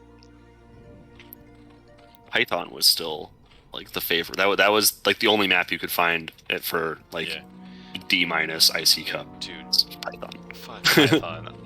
If we ever get Python in CPL, I'll probably just quit. You're sitting out. I hate that map, dude. Oh my god. By the way, we got Crazy in chat. What's up, Crazy? Cool How's dude. it going? He is a cool and hoopy fruit who will sit on 2 base for as long as you want him to. BJ Nikon asks, or I don't know, a Nikon asks about Lost Temple. What about Lost Temple? If Lost that Temple in CPL, that'd be amazing. I'd be down in for that. CPL, that'd be hype. I'd play Terran. If I would switch to Terran, play Terran, drop tanks on the cliff. We're good. Yeah, just like I would go like 1 base siege tanks. Like, why expand when I can make siege tanks? All right, so we got gate expand coming up for coming up. Gate expand pretty much done.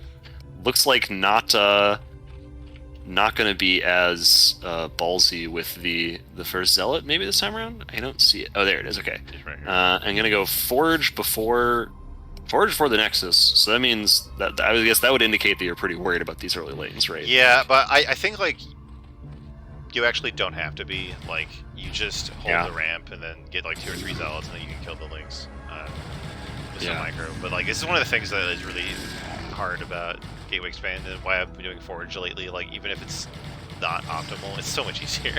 It's just get 2 cannons if you see something like this. They don't get to do this. Yeah. Like it's just annoying to keep yourselves together. Try to do this. Like Protoss probably should win this on paper, but if you're just split up, links get surrounded. Got to pull a couple probes. Nexus still isn't down. So meanwhile, we got gas going on for the Zerg. I would imagine that's probably going to mean a layer build again. Yeah. Could be like 3 hatch Hydra or something, but yeah, like a 3 hatch Hydra is one of those things. Like if your opponent makes any kind of mistake in the early game, just try 3 hatch Hydra. Because like it's hard to hold off in a good situation. The Protoss is like had this awkwardness with the early cannon and stuff. Like it's gonna be that much harder to build. Well, we'll see. It was a little bit late of a gas for a layer build, but Gateway Expand kind of makes stuff different, so... Oops, 1 link's coming in, though. The best laid plans of mice and Zergs. Alright, what is the probe going to see here? Yeah, what is the probe going to see? I don't know either. I think he's going to see a layer, but... The question is, layer at the nat. Nice little touch. Looks like the probe might go back anyway, but it's a nice touch. I almost wish, like, just do it at the 3rd. Just like... Epic mind games. Up, you know? Just like, find it. Does anyone ever make the lair the natural for the health? Because I remember that was a thing in StarCraft 2 for a long time. I see, like when I go watch some like old VODs or old replays of like pro gamers doing 2-hatch Muta, which like was considered kind of a bad build at the time. At least I have this big replay pack of Zealot replays, and like in every single game it's lair at the net. Wow. So I assume there must be a point to it, because it doesn't matter whether the SCV was in the net or in the main or not at all, it was always the net. So I would imagine that's just for the HP in case you get busted. But then Seems I feel like really marginal. Yeah, I feel like if you're in a situation where the extra like 500 health or whatever makes a difference, you're probably not having a good game anyway. Like, yeah, if the Marines are shooting your nat hatchery, right? Like, yeah, it's usually bad. You don't want them doing that. There should be Sunkens in the way. I mean, I guess with 2-hatch Muta. Anyway, we got some lings, or lings. We got some zealots out on the map. Like with being contesting these lings. Do have a spire going down. This one much better timed compared to the Stargate, so it was still a little late. I'm not sure about that. I don't do spire builds myself usually, so it's not kind of my forte. I think this is probably like 100 health late. I think like the normal timing if both players hit everything right is like the Corsair gets there like right before the spire finishes, like when the spire's at like 550 health or something like that. So actually that might be. It's gonna be close to what we see here. This fire's gonna be like just a little bit delayed. Pretty tight, yeah. But I mean, that is also because the Protoss was delayed. Nice. Like you want the Corsair to come out like a minute ago, I think. Yeah, well, everything was kind of wonky because Zerg also built like a lot of lings early on in the game, and that slows them down too. So Zerg a little bit supply blocked at the moment, but it resolves itself there. Hydradan's going down. This Corsair's gonna come in. Attacked the hatchery. I like that. Just like a courage. I like it too. Lings still don't shoot Corsairs, so. Weren't they all like stacked like a cheerleader pyramid or something? Yeah. I'd like to see that. Second gas is up already. That might indicate Mutalisks, because that's a lot of gas. But would you get the Hydroden though? Like, wouldn't you skip the Hydroden for now if you're gonna go to Mutas? No, I don't honestly know. Nice. But maybe it's just normal second gas timing, because it looks like we got upgrades coming up. But yeah, so not anything too crazy coming out from Zerg. It doesn't seem like we're just gonna get Hydra speed +1 range attack, hopefully a bunch of drones. Well, hopefully for Zerg, and then Protoss. At this point, got the probes they need, so let's make gateways, make storm, make High Templar, and then go fight, right? Yeah, we're seeing that 1 DT again. Which is a nice touch. Seems like Vermin's doing a good job, like having overlords at the bases and stuff. The one thing that happens a lot is Zerg, like, they just don't want to cover their main. So if you get like a shuttle, I feel that. I don't want to cover my main either. Like try to avoid these obnoxious avoid Scourge. 2 Scourge here. Like you can actually get a bunch of damage on the main. You see that? Like the DT like paused to think about killing all these lings, and I was like, I'm gonna get some drones. To be fair, they don't make like an attack notification, so I do sometimes just lose like a whole control group of lings that I had sitting at the front, and I'm like, man, you were supposed to warn me. It's pretty great. Yeah, they just like watch all their friends die. Like, Yeah, they're just like, this what's is going on weird, here? Yeah. Bill just exploded. Looks like GT is not gonna have a chance to be too annoying. It's like the same number of Hydras that we saw last time too. Oh, but this time the DT does stop. It does stop a drone from getting out. No. Oh. I do that as well sometimes, just like, maybe I lost it. Oh, I do that all the time. I'm like, oh god, the drone didn't, like my probe didn't go to my 4th base. No, it did. It just got hit. It did. Like, it did. There was a DT there. That happens all the time. Vermin does have significantly more drones than they had on 3 base before, so I would expect maybe not so likely to go for like a big get you with Hydras. DT's gonna miss the drone. Oh, no. Drone's gonna put down the 4th. Nice. So we could be staring at a big bad macro game, you know. Yeah, I think we are gonna see that. Seems like both players like. Don't see like 8 gates or anything crazy from Protoss either. So like, Yeah, it's just probably 6. So not I think going we're for gonna see a quick third. We saw some excellent storms last time. So on the defense on this map, I feel like Max should do pretty well. Queen's Nest going down too, and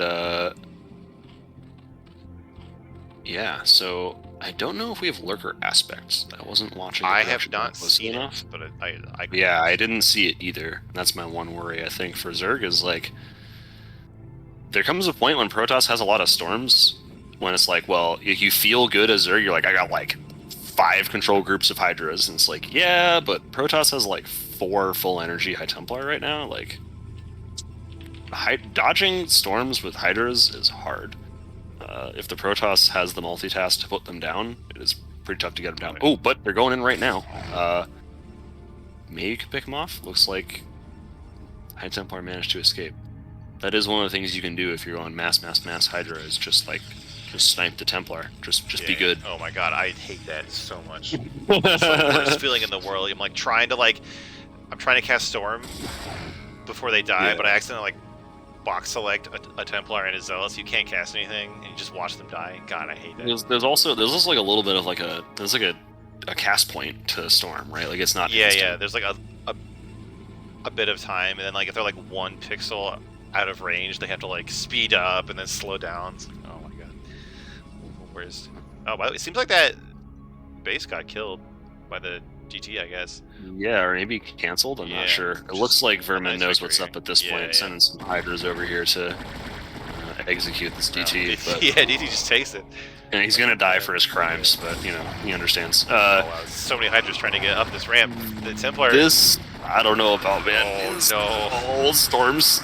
Oh please no. Big storms on this ramp here. But that one Templar does get sniped. Where's that Templar? Gets up.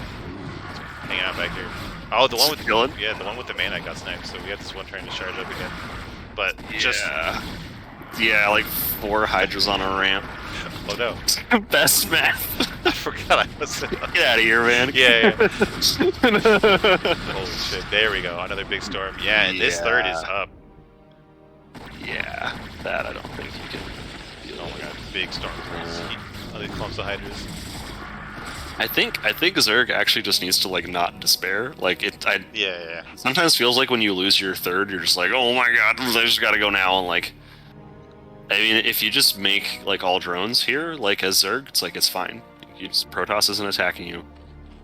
Just like go make your. You can just get nice and comfy saturated on 3 bases and then add your 4th later. But it looks like Vermin is not about that. No, it's like no. It's about lurkers. I lost. You had your chance to let me get my 4th up. You denied it. Like this is what you get now. You get 10 lurkers on your ramp. Yeah. Oh, another big storm here. Are there observers? I see one in production. I don't know if we see. Oh, here we go. We have one on the map. Yeah. Not before all the Zealots die.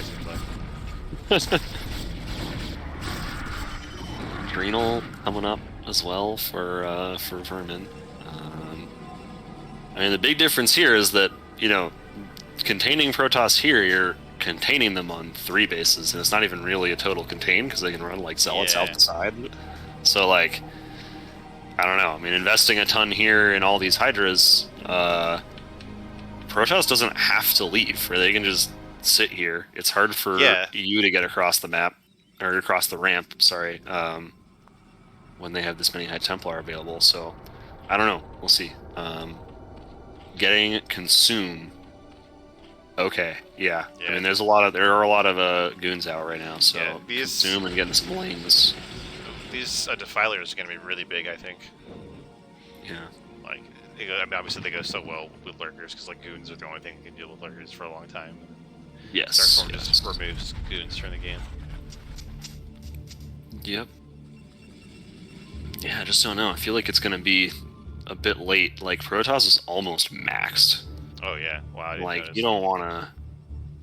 You don't want to bring Hydra Lurker to a maxed Protoss fight, Like it's efficient, but it's not that efficient. And then like Protoss can just do stuff like this, where like these 12 Zealots are doing what I think they're doing. They're just gonna run out the side here and like go be really annoying. Kill a base or try to flank this container or something. Yeah. Looks like okay. So Zerg did make like one big round of drones. I feel like you almost need like one more big round of drones before you can really be. You want like 55-ish drones, I think, is usually where you want to be at in the like late game. But then also need some hatcheries too, I think, because if you want to switch into lanes, you need a lot of hatcheries. Well, Goons trying to come across this ramp themselves is They're getting so confused. courageous. Yeah. Because they are getting arced right now. But I mean, I think this is kind of what I'm talking about, where it's like the Hydra Lurker is very efficient, but like if Protoss has 3 bases, 64 probes up and running, and just wants to break this, like you can't stop them. there's maybe you can. Just gonna suffer through it, I guess. Zealots here come can the Zealots. flank. Getting on top of the lurkers here. Filer's just chilling. The violent defiler's like, all right. Like, you know when you're like you show up to like a meeting at work and you're like very late, like not a little bit late at all. Yeah. You just walk in, you're like, hey, what's going on, guys? Yeah, you just have to own it. That defiler slept through his alarm. Meanwhile, these zealots are in fact being very annoying. There we go. Now Max is back on the map, no longer contained. Like, I feel like if we just manage to get a 4th base as Protoss, like we'll be feeling absolutely great. Like, get that 4th base, start getting Reavers and Archons, like that's kind of I'm wondering when we're gonna start seeing a lot of Lings out of Zerg. I feel like this is the point in the game where you would like to start making them, although our melee attack upgrades are a little wimpy. But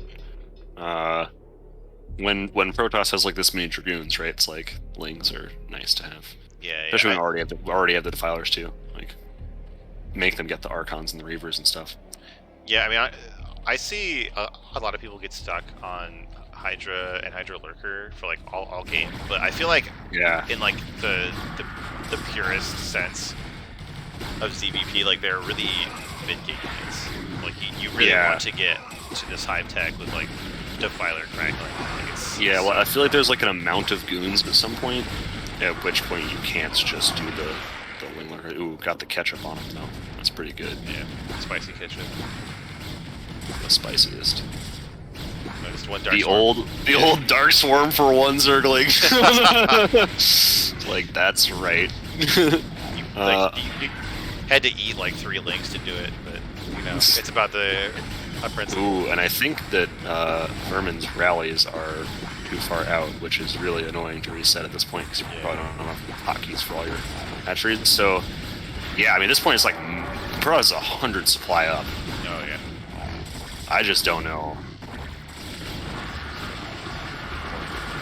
I don't know, man. Yeah, I mean, you can kind of just storm anything you see, right? Like, there's so many goons. Like, oh, there's a lurker over there. Hit it with a storm.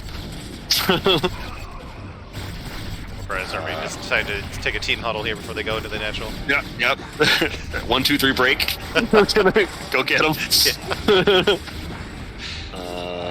I assume maybe Max is just macroing, but either way, this army can't be stopped. I think Zerg is toast. These Archons being mixed in here actually made a huge difference in cleaning up these legs. Yeah. Because at this point, like, Protoss just kind of goes over the top and goes up into the Zerg's main, and that's where all the tech is. It's bad news bears. Zerg's down to 50 supply, and Vermin's gonna tap out. Alright, that's gonna bring it to game 3. Nice. Very exciting.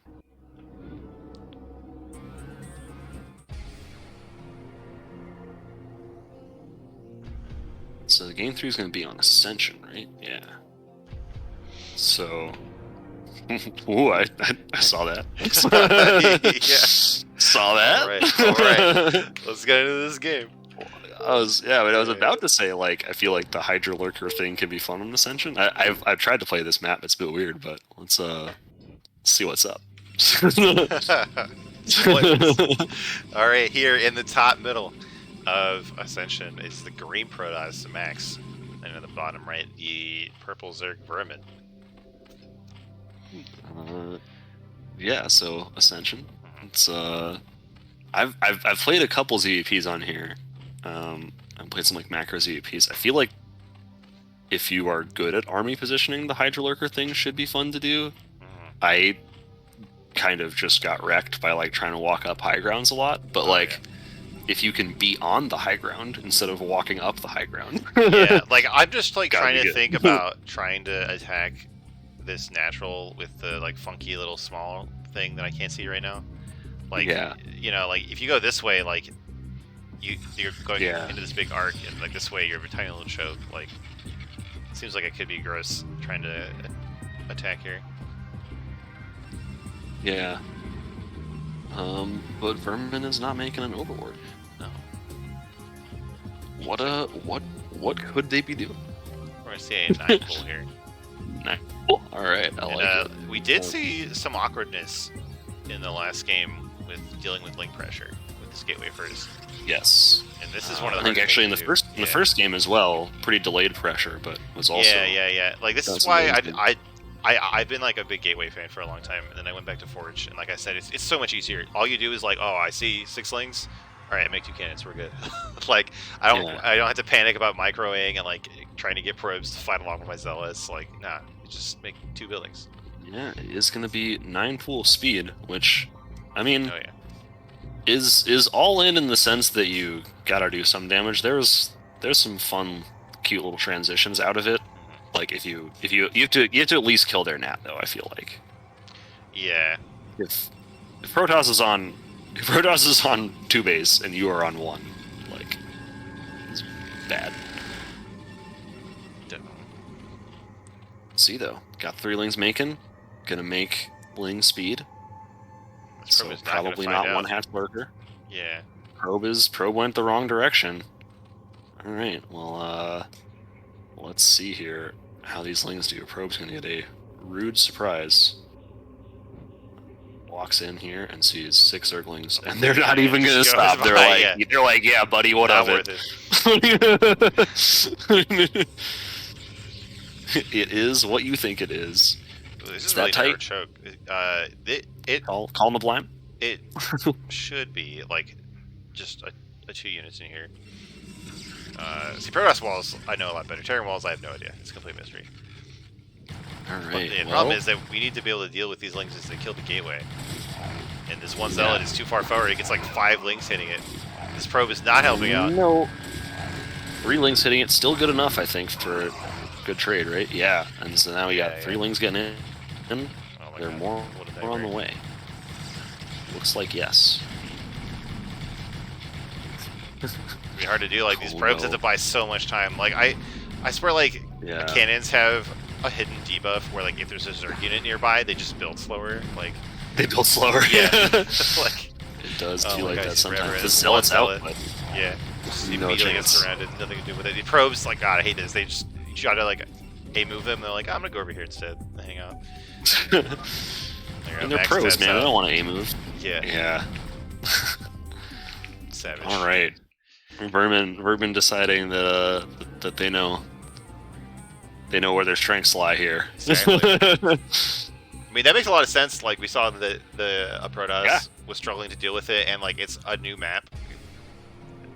I respect effectively. Respect the play. You know, just like it's game 3, game 2 looking rough around the macro game. Ooh, ZVZ just for me. All right. You shouldn't have. Now, by the way, I guess I didn't ask. Like the stream looks fine to you, right? Because like it's working for me. Like, yeah. We're getting the lag. Yeah. Yep. I'm getting. I think I sometimes get just like a second behind you, but it's fine. Cool. We got have a pretty good observer. The red. Thank you. We have the red Zerg in the top right, Blobfish, with the underscore at the end, which is really important. And at the bottom left, we have Hanks, who I think I saw in chat earlier, in the olive green Zerg at the bottom left. Nice. ZVZ on Eclipse. So I think one of the important things of Eclipse is that like you're always gonna get the same scout. It's like there's no scouting disparity like there might be on a 4-player map where like one person gets the overlord in and the other person doesn't. So I think that makes certain kind of weirder builds a little less likely. We'll kind of see. Yeah. So like, How much can a map matter in this matchup? Like, is it like the rush distance and the number of spawns? Because like, what else really matters? I think rush distance, number of spawns, and whether you have a ramp, all matter a good bit. That's largely it, I would say. Like, there's some maps where like the base layout's kind of important, but so it looks like Blobfish going for a 9 pool, and Hangs don't know yet, but not an overpool probably. 9 pool, 9 gas, yeah, okay. And ooh, still building drones. Gonna go for 12 pool or 12 hatch. 12 hatch would be kind of hard 12 hatch to hold on to, right? So it could be 12 hatch in the main. Yeah, looks like it is. So 12 hatch in the main, you got a fighting chance. It is still difficult to hold, but because all your stuff's in the one place, yeah, you got a chance. And it looks actually like Blobfish's Overlord might be like just a teeny tiny bit late, which does hurt as well. Yeah. Blobfish making the lings. Now the big decision is whether Blobfish is going to go speed or lair. I know some folks like the lair first. Okay, it was going to be 9 pool speed. So, and at this point, it's going to come down to the lings getting into the base, because I mean, so Hangs is going to have a second hatcher worth of production and 12 drones. So if Blobfish doesn't do a very, very large amount of damage, they're going to be in serious trouble. And I think these lings being a teeny tiny bit late might actually do it in for them. Oh, and Hangs is going to make a sunken colony as well. Oh yeah, this is a nice spot too. It's gonna be hard to get to. It's gonna cover like everything. It is a good one. And Hangs sees the lings coming out too, so gonna morph the sunk, gonna morph the lair. All right, confident. I like it. Just like, no, I got this. Got my sunk coming. Like, no chance.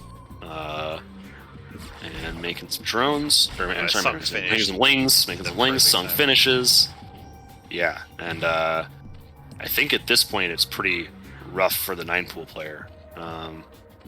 The layer is a bit behind for 12 hatch, obviously. But they're just going to be able to make so many lings, right? If you just make lings with all your larvae, then the 9 pool player kind of has to match those lings at the very least.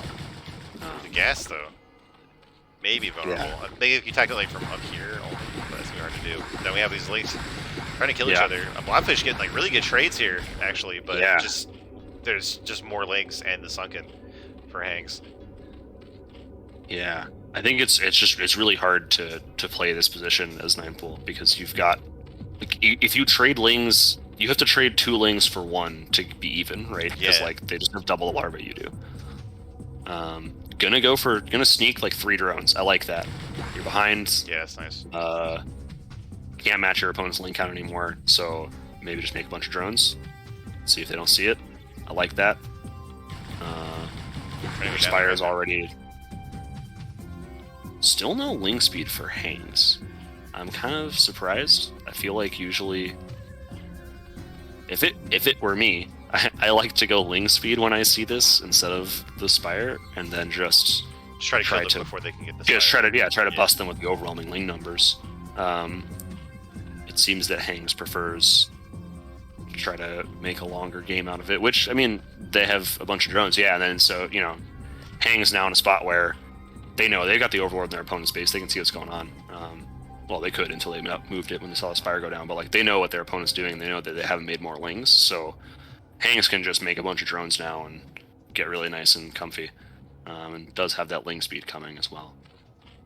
And I don't see. I mean, it's hard to gauge exact Spire timings, but I'm pretty sure there's not a window for Blobfish to do anything. Yeah, it's really close. Like, by the time the mutas are made by Blobfish, Arbor, they'll be hatching in the base of Hangs, so it's not like any like significant window time here. Yep. Plus, Blobfish has to respect the lings of Hangs, like right at this particular moment, because if a bunch of lings are by his base and he flies out his mutas, because I don't think Blobfish has a sunk at home, right? No. So yeah, if Blobfish has no sunk, then these mutas have to ward off the ling threat. They can't just beeline for opponent's base, or they're inviting a pretty serious backstab. And yeah, it looks like Hangs is gonna force him to respect that. Yeah, just working these mutas to hang out at home, but still managing to get up the ramp. Might get a drone or two here. Yeah, even like one drone kill would be a lot here. And seems like they're yeah, push back. well, it doesn't look like they're gonna do anything. Ooh, that one. That's so. Oh, they do get Yes, one. the drone kill. Huge. And Hang is making a lot of lings. So I don't see where Hang's Mutaflock is, but I think they're like even on mutas, and Hang's has the ling advantage. Yeah, so like 3 mutas in a Scourge versus 4 mutas, more on the way. Blobfish going for the armor as well already, which is another bold move that I kind of like. Armor upgrade is huge if you can get an armor upgrade advantage on your opponent, but you have to sacrifice making a muta for it, which at this point in the game is really hard. And nice. Can't get caught here. Nice micro. Not that scared. I think one gets hit, but well, one gets one hit, but nice to pick off the one still. But I think might be in a lot of trouble now because if the reinforcements come from Hang. So one of the things you can do when you have 2 hatches like this is you can make like a bunch of Scourge and a bunch of Lings. Yeah. Because you can afford to make both of those at the same time. It does have a creep colony. And making a stun. I think Blobfish made more drones. Because he got to 10 at one point, now he got 13 in that creep colony. I think that's too many mutas. Yeah, now it's 5 to 3. Scourge on the way for Blobfish. We'll see. It's real tight. If these Scourge don't pop in time and these mutas just clean up, then I think. Oh, here we go. They're up. Ooh, man, huge. Is it 2 to 1 now? 2 damage to 1 alive. Oop, Scourge have arrived for Hangs now, and now we just got 2 mutas camping your mineral line. I think this might be just enough to be it. Yeah, right. Blobfish is gonna tap out. That was really solid ZBZ right there. Yeah, that's like 7 minutes. That's like ultra late game. Yeah.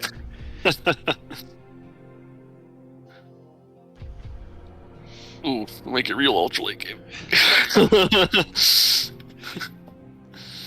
Right. Let's get into it. Excited.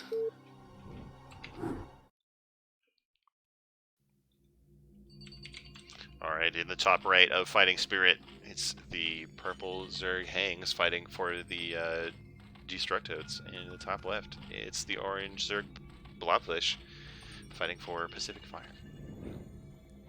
Ooh, so they're both gonna scout the wrong way. This can be fun. I know I spent like all week practicing on FS. I don't usually play much FS, it's not my favorite map.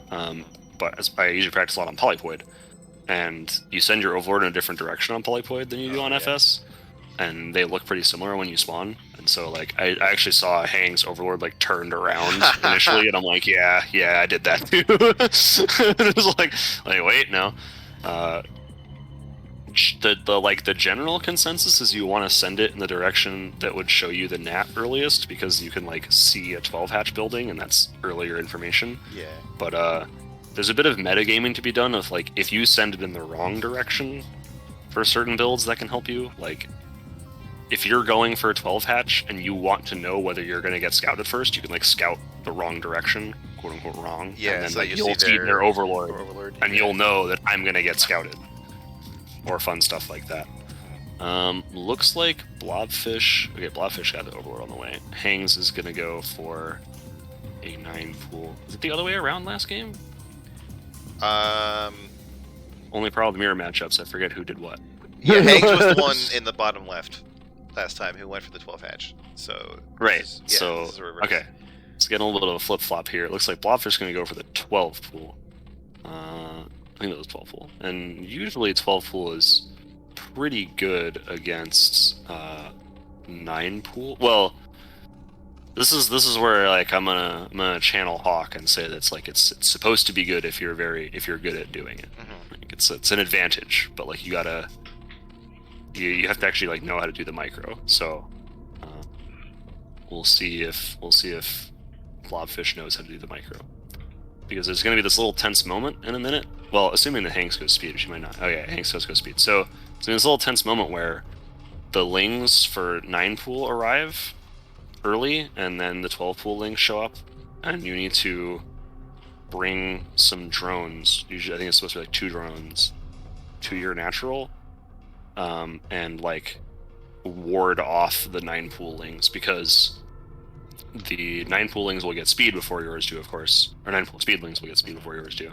And if that's the case, then like there's this dance you gotta do. But it looks like, unfortunately for Hangs, didn't get the scout and is gonna assume cross map and is gonna assume wrong, and that's pretty rough, because I think with that, Blobfish might not even have to pull drones, and that is a pretty nice advantage to have. Yeah. Do you think maybe that Hanks did that because they didn't see the Overlord? Like, if this Overlord had gone to the right, then it would have been, you know, where Hanks would have seen it, so they would have known where it was. That's the thing you could have done. I think you would just be seeing it now. So there is no speed yet for Blobfish, so still has to pull the drones now. It's nice to be able to pull them late, though. And give me a little fight here. Ooh, Lings are going to get by. This is one way that 9 pool speed can get some advantage back. If these Lings get in, although speed's almost done for Blobfish, not a big window. Yeah. They can get a couple of drones here, though. That's really big. I mean, you can see the drone count. It's only 9 to 10, right? So, like, 1 kill is going to almost even it out. Didn't quite get it. Stayed to the last minute. 3 HP. So rough. And is there... Okay, no Spire on the way yet for Hangs. Okay, just putting it down now. It is... 9 pool speed, like, I don't like doing 9 pool speed because it's hard to, like, do that micro and manage my base at the same time. Like, it's yeah, it's it very seems difficult. like that. You gotta be watching your Lings, like, all the time. It seems like the timing of that is like when all the important stuff happens. Yeah. Like, you have to go back and there's like a very important 1 minute. Yeah. You gotta do everything. And other advantages to get up the ramp, but some reinforcements show it from Hangs. Yeah, nice Lings. I think that Sunken's a bit premature, but yeah, we'll see. So one of the ways that like 12 pool can break the 9 pool is by just like making a ton of Lings. So they have the 2 hatcheries, and it looks like that's what Blobfish is trying to do. So maybe the Sunken's wiser than I'm giving it credit for then. Because yeah, Blobfish not droning up, not even placing down a Spire yet, just making a whole heck of a lot of Lings. Yeah, so this is going to be Spire's almost done. A much bigger Spire difference window. Yeah. I mean, I think if these Lings don't crash in and do some big damage, Hangs should probably just be able to like, win. Or Blobfish needs to like put down an Evo and a bunch of spores, but no, like Blobfish only has 1 more drone than, well, now he has more, but right until those drones popped. Doesn't have a ton of drones, right? So like putting down an Evo and like 3 spores, like 2 in your main and 1 in your nats, like still that's painful. Yes, just 4 drones are just gone. It's kind of huge. Hangs Lings are gonna run in, see roughly 1 billion Lings, and you're like, okay. Yeah, it looks like is gonna go for some spores. That really hurts though. That is painful. And I kind of feel like this spore won't cover the Evo, and like Mew's gonna be able to like sit here and like bounce Glaives off. I think you usually do like 1 at the Nat and 2 in the main. Yeah, but it's important to have that one there. Well, I guess you have more Lings. Usually you want one to like cover your ramp kind of, so that the mutas can't camp the ramp, and then you like run Lings by while the mutas don't let your Lings up. But I don't think he has to be afraid of that because he's got way more Lings. But so now we get into the late game because Blobfish paid the spore tax, so Hangs can't realistically kill him, and in fact he's only made the 3 mutas, I think. So now Hangs kind of needs to expand because Blobfish is eventually going to get a second gas up and then get ahead. 2 drones, 3 drones actually. Yeah, 4 drones go down. These mutas do not care about the spore colony. I think you're right. Only 1 spore, it's rough. This is why you get 2 in the main. Oh my god, these drones are getting massacred right now. Goodness, 4 drones left. Wow. Absolute brutality. Absolute brutality indeed. Looks like Blobfish is determined though.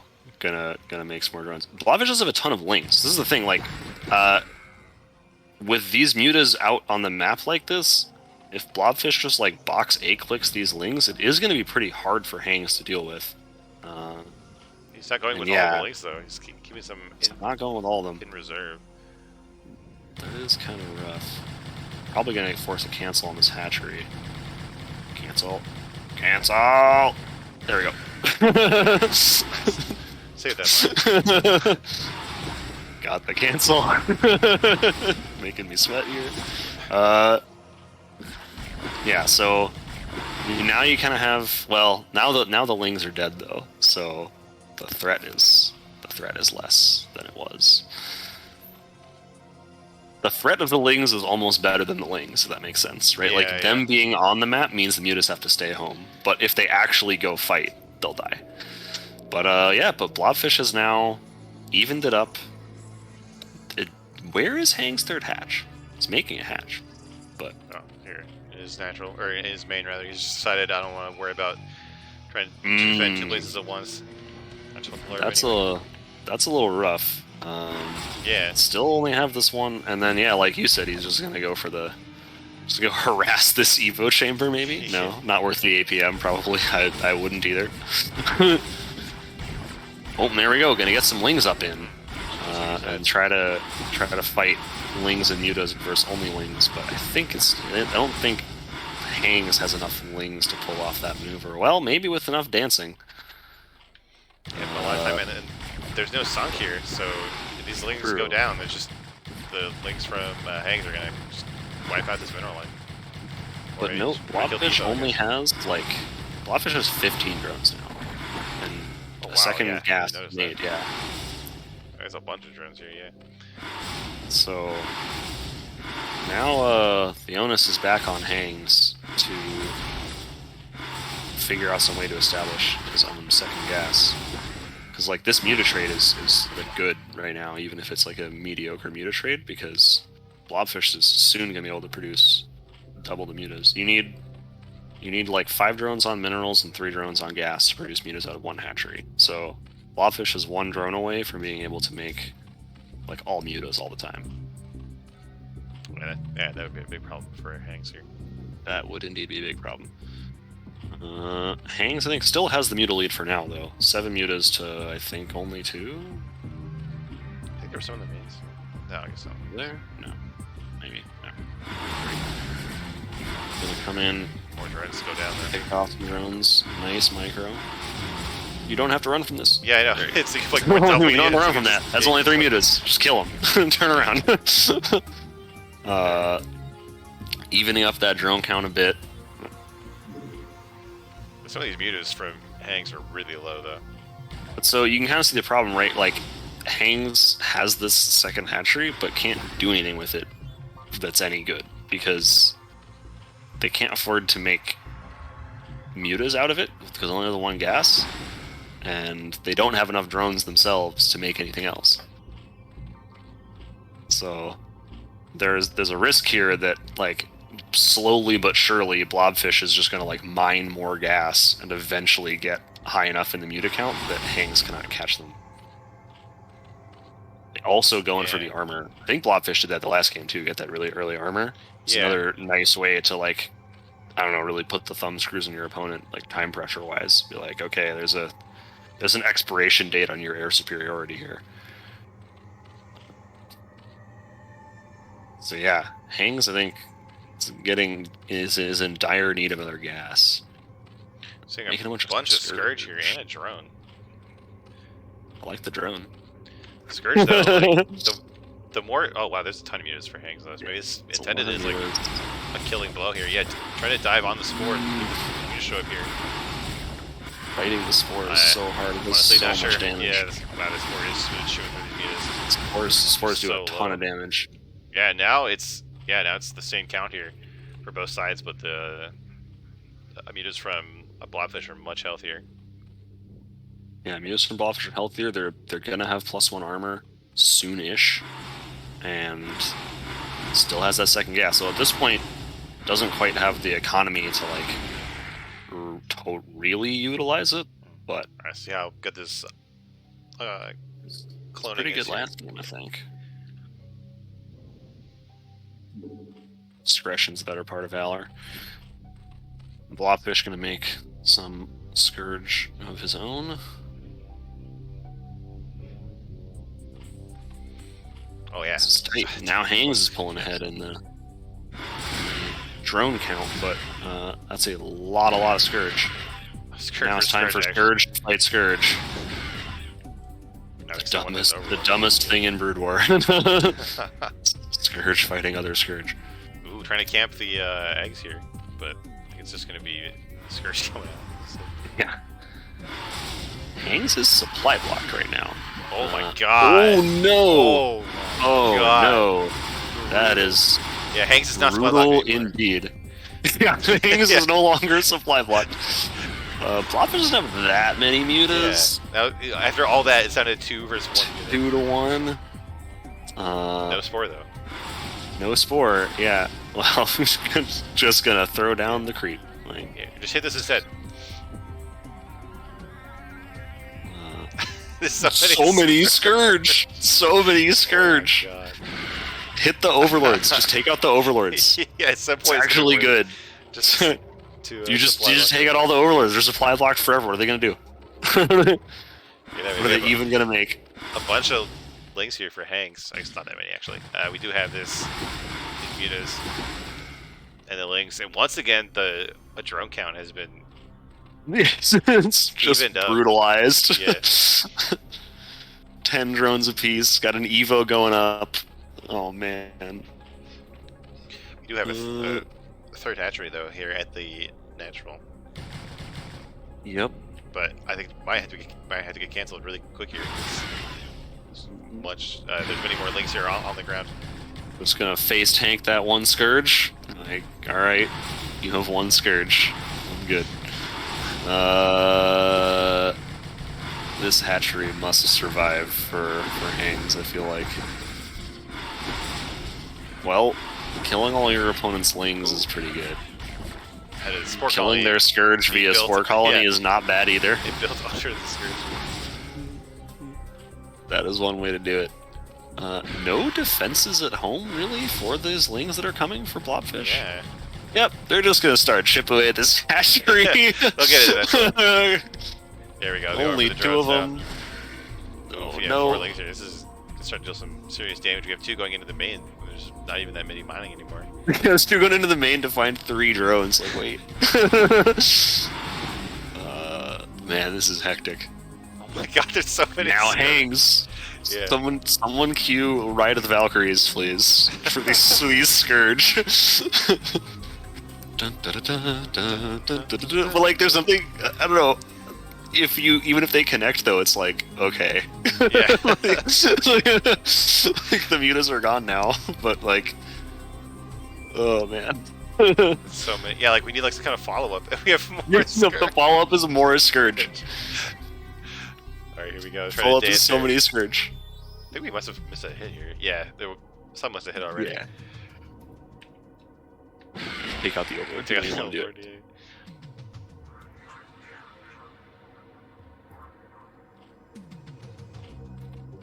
I once saw Larva do an overgas build where it was designed to pop one set of Scourge with the initial mutas and just take out his opponent's Overlord right when his opponent's Spire was supposed to be done.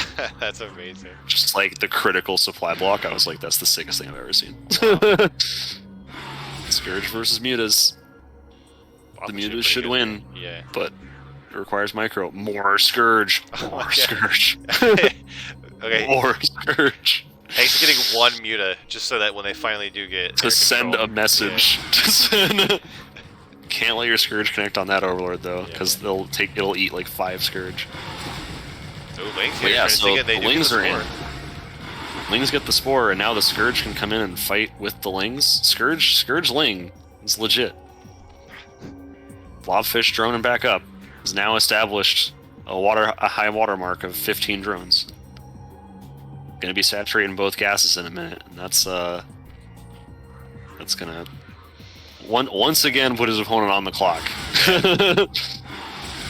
Just trying to keep this muta count good micro alive here, and it seems to be working. Like the Scourge is just not getting the connections that they need here.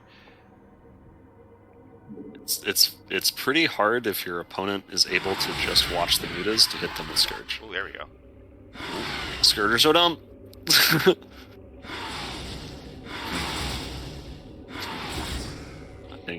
I think Hangs is now well and truly in trouble.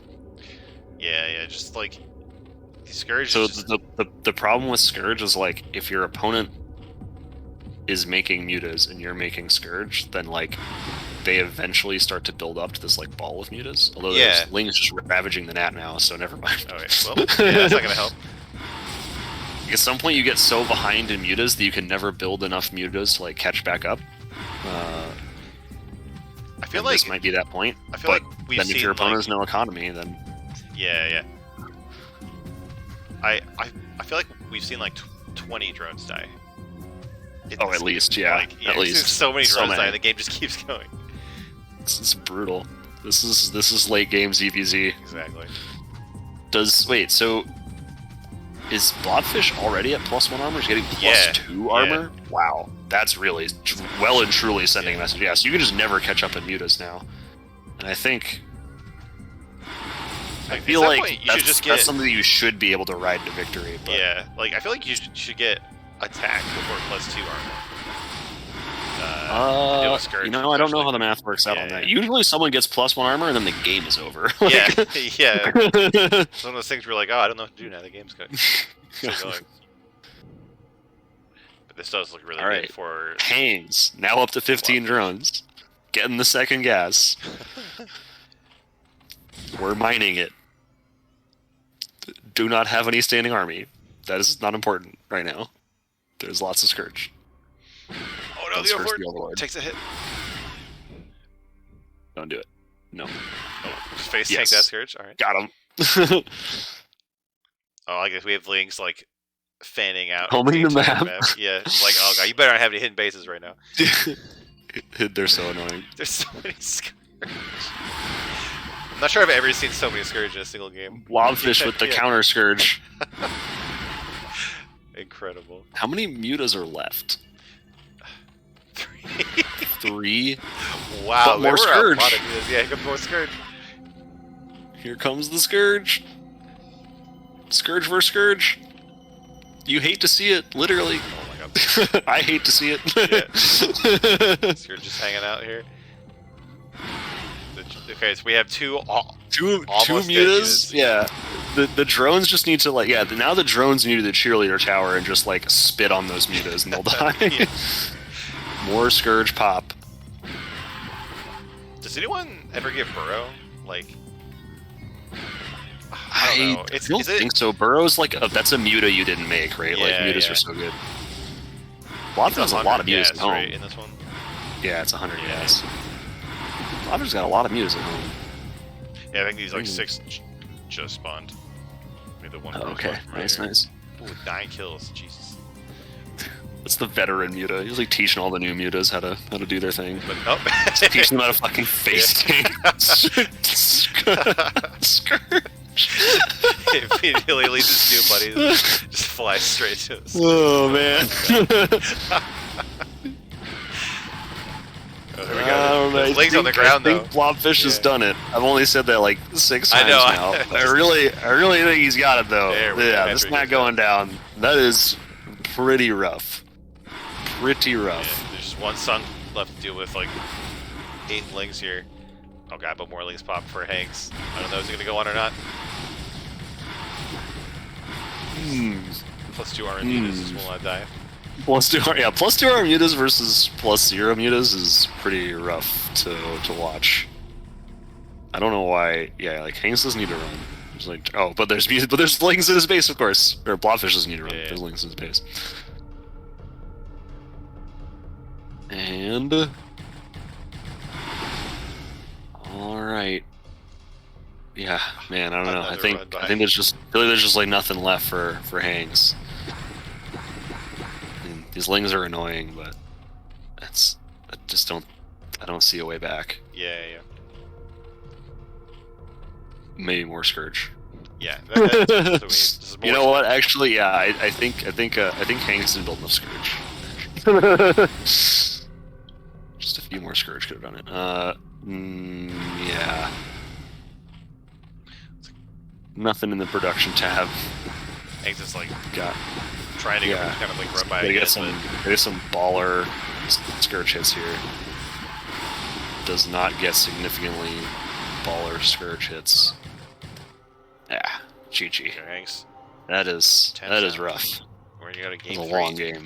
Yeah, it was a long ZVZ. That was stressful as hell. I wasn't planning on like 9 pooling next game. I would now be planning on 9 pooling next game if I was hanging. Yeah. Just like, oh my god, 20-minute ZVZ. See if Brood War will let me host a game again. Let's think about it. Maybe just not. Let's see. Oh, well, it looks like it's crashing, so that's fun. Neat. Alright, I'll have to We're relaunch the game. Think we're ever gonna get a good new season of Ladder? Like maybe they'll just hit the new season button, but I don't know if they're gonna like get new maps and stuff or like add new features, right? Like they might like new features never again, no. But new maps though? Maybe don't be stuck with Plasma for all of eternity. No, I think Can you imagine that? Like Brood War still played like 5 years later, they never update SCR, and it's just like new players, they're just like, what is it? You have to ban that one. Yeah, it's just like you have, like everyone bans that one. You must. Yeah. Oh my god, what is going on with it? Okay, we are in. Hypothetically, are we gonna? Just thinking about it. Yeah. Come on, we have 1 game left. Like just last game too. Oh my god! Now just detect that I'm logged into my bat on that account. Holy shit! Well, we'll try this again. I can't even quit. What is going on with this? There's seriously 1 game left. Just let me finish. Bad hair day for the the Brood War client.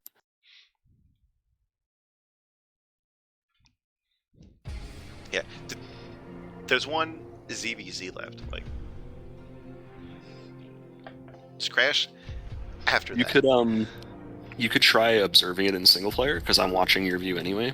You wouldn't even need to log into BattleNet. Oh yeah, is that? I forgot that was even a thing. Let's see. No, that's a thing. I do it all the time. There's a whole replay thing. There's a whole button. Yeah. You got to start your stream again though, so I can see it. Yeah.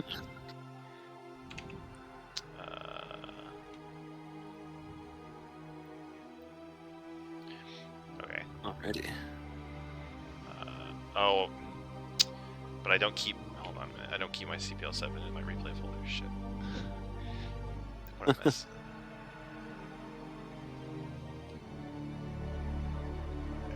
Okay. Oh yeah. Oh, it's not even a lobby. We're just in a game. Yeah, there's no lobby. Yeah. Well, who would join? It's single player. Yeah. It's just like, oh wait, yeah, literally right in the game. Here in the bottom left of Ascension is the red Zerg blobfish, and here in the bottom right is the navy Zerg Hanks. If you can barely read that color there. You got the game timer on. It's blocked on the stream, but oh, there you go. Even better. Like a call. I have a little thing in the overlay. Oh yeah, nice, nice. All right. Well, I am interested to see what builds they both choose after that slugfest. Yeah. Depending on what they liked, I get frazzled when games go that long in ZVZ because like it's like constant action. So I would be trying to pick something like a 10 hatch, just like let's end it. But, yeah, it's not I'm like interested to see what they go for. A long game in like PvZ where like you have like fights and then you have rebuilding. Yeah. You have fights and you have rebuilding. So you have like time to like breathe. No, it's constantly Scourger coming. You have to micro right now. Yeah, because like we've had our end game tech since like 450. Right? Yeah. So like it's like now we just fight for 15 minutes. It's all like Muta air battles. Yeah. All right, both building overlords. Looks like Hangs is gonna get the first scout. Both building drones. Could be seeing like 212 hatch, which is another good way to get a really long CVC. Yeah. Both players just expand till the whole. Oh yeah. Yep. I think we're gonna be seeing couple 12 hatches coming out. Oh wow. Blobfish can go for 12 hatch at the Nat. Hang's going for 12 hatch in the main, and this is rough. I would also be sad if I was Hangs and saw this, because 12 hatch in the main is just like strictly inferior, basically. Like you have no window on your opponent, obviously, because you're building your spawning pools at the same time. Yeah. You have no tech. You don't have tech timing on them, so they just like they have their nat already, and you don't. And that kind of sucks. Yeah. So that's looking pretty good for a blobfish. The one thing I'll say is, yeah, Hangs will get the scout, although I think didn't go to the nat right away, so doesn't know that it's 12 hat. Because I say that's the other thing you can sometimes do. If you get the scout and they don't, then like you can just like uber greed behind it, just like make like 3 more drones. But like should greed, like timing? Just make 1 wave. Yeah, drones. 3 drones. Yeah, it's like, a ridiculous amount of greed. Oh, calm down, man. 3 drones. Yeah. But I guess should know from Sonic timing. Yeah, and is gonna go for. I like it. Yeah, 3 gets the reeds, gonna just plop down the 3rd hatch already. Yeah. Knowing that his opponent's lings are like reasonably far away. Opponent's going lair too, so not gonna get like speed busted probably. And he knows that his opponent doesn't know what he has right now. Pulling off the gas too. Yes. All right. I like it. This is a good way to salvage a rough blind opener. Is well. Like, I can't beat them in tech, so just, like, get 3 hatch, get speed, billion lings. Yeah, it's going to be a lot of stuff. Run them over, hopefully, before they have a Spire. Yeah, it's going to be a ton of stuff for a ZBZ. Like, you're going to have to start using, like, the right side of the keyboard for hotkeys. Yeah. You don't hotkey, man. You box. All box. Even in ZBZ, when you have, like, 8 lings, like, you still box. Oh, I box, but yeah, well, I'm bad. So I don't know. I don't know what good players do. Yeah, like you don't even use the minimap. You just like drag. I use exactly one. I use exactly one control group, which is whatever units I'm trying to micro right now. Sometimes if it's a bunch of lings, I'll use like 2. But I assume players who are better than me do better than that. We have a ton of lings here. Yeah, so I think this isn't quite the window for Hangs, but it's nearing it. Just like rally all your hatches, speed finishes. The Spire is on the way for Blobfish. Nice, here we go. Oh, rough. Seems like Blobfish still has enough, even without. Oh, is speed done for both of them? Speed's done for. Yeah. Speed should be done for both. Okay. I think.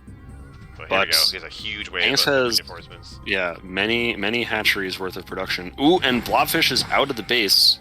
Ooh, could get kind of trapped here. There's like a point of no return at some point, right? Where it's like, oh yeah, now he's in trouble because he's got to like turn around, but the lings are already in there. Gonna go after the Spire? I don't know if they should go after the Spire. All his runs being pulled. Yeah, and just like tons more lings on the way for Hangs. I think is Blobfish just like blocking his nat with the rest of his lings? Wait, hold on. It's no, like no, so. Yeah. Not when we blocked. Okay, so yeah, and hopefully this can just be hectic enough. Well, if you're Hangs, you just be hectic enough that like maybe get a kill on this hatchery here, and then you're like right back in it. But as you can see at home, got to put down that Evo chamber. Gonna need some spores. Oh yeah. And I think there might just not be enough lings to actually kill this nat, at which point I would expect Hangs to be a little behind. Not too bad, though. He is going to get a drone kill. I'd love to see that. And the initial mutas are going to have to stay home because there's all these lings here, right? Like that's your defense at some point, so... Yeah, like leaving with this mute is like kind of ballsy because like, well, okay, you can go be annoying, but like these lings can kill all your drones faster than your one muta can kill all it, right? So like, one might be the perfect number though because it's gonna force spores to go down. Ooh, not if the Spire goes down though, then it will not have been the perfect number. Spire's really close, and there's some very imperfect Leisure Spire. Yeah. Is losing drones though. And at some point we'll not be able to produce out of all these hatcheries. without them. Ooh, but gonna possibly take out the gnat hatch too. What? Oh no! No! Why? Don't do that! No, just kill it. No. Just kill it. Trying to go for the drones, but don't leave the hatchery at 150 health. Well, maybe if you can kill all the drones. Yeah. All right, so Hangs is now down to 4 drones. Hatch is gonna like live at like 5 health. No, kill it. Hanks has Yes. almost as almost as many hatcheries as he has drones. Like, yeah, this is that's really rough. I think that's round of drones coming from Blobfish. I like the audacity there. Just like, nah, Yeah. I held. I got it. I can build it We're faster safe. than you can kill him. I also love that Hangs is still making more lings. I mean, what else can you do? Just keep doing it. Yeah, I don't know. I think Hangs might be toast. Losing an Overlord. Like there was a window at one point where you could have spored up both your bases and then just try to like play it from there, because you're gonna be a little behind in tech, but you have like 3 hatcheries, so you can really power drones. But I think at this point it might just be too much. Those bottom patches are not covered by the spores, so if Blobfish ever gets enough, Blobfish ever gets like enough presence on the map that like these lings aren't a threat, you can just go kill drones. But Blobfish knows what's up though. This is like, there's only one thing coming out of this hatchery right now. It is drones. Sorry. He's only got one, but probably making drones faster than his opponent. So, okay, by the way, I know this is completely unrelated. I don't know if this is normal, but like, do you notice when the lings run across the map, it's not smooth? Like, on the mini-map? Is that normal? Or is that because we're in single player? Like, it's... Oh. You know, I don't know. Yeah, it's normally smooth, isn't it? Like when a unit moves on the minimap. I don't think so. You know, I really don't know. I'll have to go try that about this right now. Yeah, like never even thought about it. So, all right, taking stock real quick. Right, Blobfish putting down the gnat. I think making the correct play of knowing that he only needs these like 3 mutas to just control the game. Does he need to keep them near the drone line though? Well, I think the dream would be you want to kind of bottle up your opponent and hold their ramp with your mutas. But Hangs being cheeky, keeps sneaking out no flings. But yeah, like third hatchery, like getting ready to just wall this off, I guess. Yeah, so I mean he's got the Overlord over his opponent's natural, sees that nothing's coming out of that. Okay, now sees a drone, but you know, should know, I guess, at this point that his opponent doesn't have a lair. And if his opponent doesn't have a lair, then... Oh yeah, it is still hatchery, I didn't even think about that. So it's gonna be a long time before your opponent's just like in the Stone Age, right? Like, yeah. But these lings say... Oh, I forgot there was a Spire. The Spire was killed from Blobfish. Yeah, Spire was killed. Yeah, we're just now getting the chance to rebuild it. But these lings are gonna do a ton of damage. Lings! They're attacking the lair because they can. Now they're attacking. One down so far. Yep. 2 more at this natural. The mutas are back. They do start to clean up these lings. I can't believe only 1 drone is dead. It's harder than it looks to kill drones with the lings if your opponent's like microing them like that. They do kill them very quickly, especially if they're not microed, but like when they're drilling, it's yeah, it's hard to actually hit them. It should seem like they all just melt, but they don't. Oh, believe me, I've had so many games where I got like 8 zealots into the mineral line of Zerg, and like they just drill so hard, I get nothing done, and then like 12. And the drones just disco, and you're like, what? Yeah, all these hydras pop, and now my zealots are like bugged behind the mineral line. Like that happens all the time to me.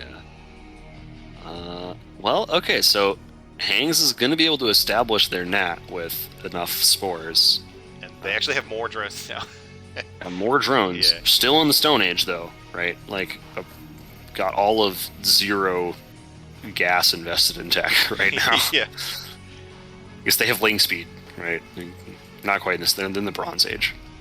There you go. Yeah, they've invented the wheel. Like, Yeah, they got the wheel and they were like, "This is good enough. We're yeah, it's stopping. like, wow, this is awesome. I don't need anything else. I'm just gonna do a lot of this." So, so yeah. I mean, now we're gonna get a bit of a standoff here because blobfish can't break 2 spores at each base, but blobfish has a bunch of time to drone. Hangs can also drone, but Hangs is going to be behind in the mute account just like forever, basically. So Hangs has to, I guess, figure out some way to either some plan to like stock up a bunch, like get a 4th hatchery maybe, and just like really stock up your gas and hope that you can overcome. Because I think they've been mining from their 2nd gas already, and oh, maybe not. Okay, well, I can't. There could have been one before. I can't take the yeah. gas count. Some bases have been killed. But yeah, either you got to figure out a way to catch up with the mute account or figure out a way to make the game asymmetrical such that the mute account is not going to be what gets you. Based on last game, I assume we're going to see like 30 Scourge come out and try to reset their mute account. Scourge are a way to make the game asymmetrical. Do the mutas of Blobfish already have +1 armor? No. No, okay, so getting attack first, which is interesting. 24 drones for Hangs. Whoa. Man. You could start making Hydras at this point.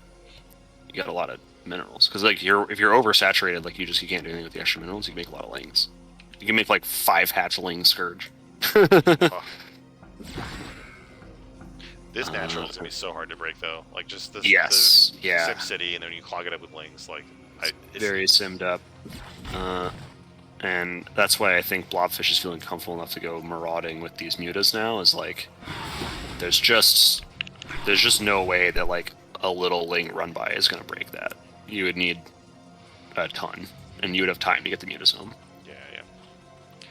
So we've had this Spire rebuilt for a while now, and we're even getting the attack, but we haven't seen any mutas built. Yeah, so I mean, the thing for Blobfish is, Blobfish can just bank up the gas and make the mutas when it's comfortable to do so, because there's no need really to like. What you're up is the gas, right? Like the gas investment that sticks around. So the 4 mutas, he's ahead 4 mutas right now, and if they mine the same amount of gas, he'll just be ahead 4 mutas for the rest of the game. It looks like now he is going to invest in 6 more mutas. You just need enough to like force your opponent to make the sunks and hold off the wings and be fine. I don't know about coming in here now, yeah, because then you're going to lose 2 mutas. Turrets here, like loses 2 mutas, and Sunkens are good. Oh my god, 6 HP. Wow. Disgusting. So yeah, losing 2 mutas there, and his opponent's making a lot of mutas, and is making armor. Yeah, I mean, armor is generally better than attack. Just better, right? In a muta yeah, because the armor applies on each bounce, I'm pretty sure, and the attack gets divided when it bounces. Yeah, I'm pretty sure. Oh my god, a 3rd base. Can you box these mutas? What's the muta count for Blobfish? Is that okay? Got 9 versus I guess was it 7 and 2 Scourge. Yeah. So. Oh, well, we have more mutas here, so it's actually quite a lot of mutas. Yeah. You gotta run. Well, no, you can't run now. Now you just died. Shot. Maybe you could fight small group on small group, but yeah, no. I think that is pretty unfortunate for Hangs. I don't think Hangs can go mute. Yeah. There we go. It's a significant muta lead there. You either gotta, at this point, you either have to like turtle till hive and get devourers, or do something else. The +1 attack is done like way before the come on, but yeah, before the armor though, and I can't believe we're actually about to see a 3rd base like survive long enough to finish. Well, yeah, I was gonna say, might not get droned up for a little bit, but it will. I mean, 25 drones is like an insane amount of drones. But I just, I'm pretty sure Blobfish just has too many mutas right now. And I think the thing is, the only way Blobfish can really throw is to try to engage on these spores. Like, there's just no point. Your opponent can't ever keep up with you if you don't use mutas and spores. But it might just have enough that it doesn't matter. Yeah, spores aren't literally invincible. You can take it out, but we do have a big run by from Hanks here, but it gets shut down. Well, is it a run by or a run into? I guess so, yeah, run face into the wall. The third hatchery. Yeah. A very short life here. Yeah. Blobfish realized he was playing ZVZ. He's like, wait, I don't need that. Wait a minute. Third mining base? No. Ooh. But Hanks likes that idea. Gets one like Hangs much gonna farther out of the like line of fire over here. Yeah. Oh so my god, we when actually you're, got links to run by them. Wow. So when you're going Muta on Muta, if you're way far away, sometimes it can be beneficial because like even if Blobfish knows that base is there, if he flies over to kill it, then Hangs can just fly to his base. Yeah. Right. But still, the massive flocks of Scourge are back in vogue now. Yeah. I think Blobfish is still approaching the Queen's point of being able to just dive on something. Yeah, Queen's Nest. You go like Greater Spire, get Devourers, or go or get Plague. Plague is gross. I'm hyped. I haven't casted a Hive ZVZ yet, so I get to scratch off my bingo card. I'm like, well, don't scratch it just yet. I know. You might die first, but Yeah. I just want to see the Hive finish. Like, I'm good. And then like it's even better if I see Devourers, because like I think Devourers are the last unit that I haven't cast a game with. And then like it checks out. Yeah. You gotta watch some like ZVT where Zerg goes for like Guardians, because you'll often get like one Devourer to fuck up Science Vessels. Oh, that makes sense actually. I like that. I think that space was denied again. These links almost find the third base of Hanks. These lings find 3 sunken colonies though. They decide they like the look of that action. Yeah. They decided that was a good idea. I think one drone managed to die somehow in all of that. Oh, we have another sneaky base here. Is that a sneaky? That's just like, that's a base. Yeah, I mean, it's just a base. Just like a base. It's not even sneaky. We got Queen's Nest going down. It's happening. Oh, no. No Hive. Is it? Just a Queen's Nest. Like, would a Queen be good? Yeah. Ensnare, someone's got to go into Zerg Help in the CPL court and ask Drone about Ensnare ZVZ, because I imagine he has opinions. Well, like, I have no idea. I've never seen it. It's gotta be like way cheaper than like going for Hive Tech, right? Like a Queen's Nest is like 200, right? And a Queen is 100, 100. A Queen's Nest is 150, 100. Oh, okay, so it's even cheaper. Queen is 100, 100. Yeah, then like I think Ensnare is what you get by default, Right, right? Ruh-roh, the third base has been scouted. Can these suckers get a bit time? And I don't think so. No, the Lings figure it out. They're like, wait a minute. Well, I think this one might finish.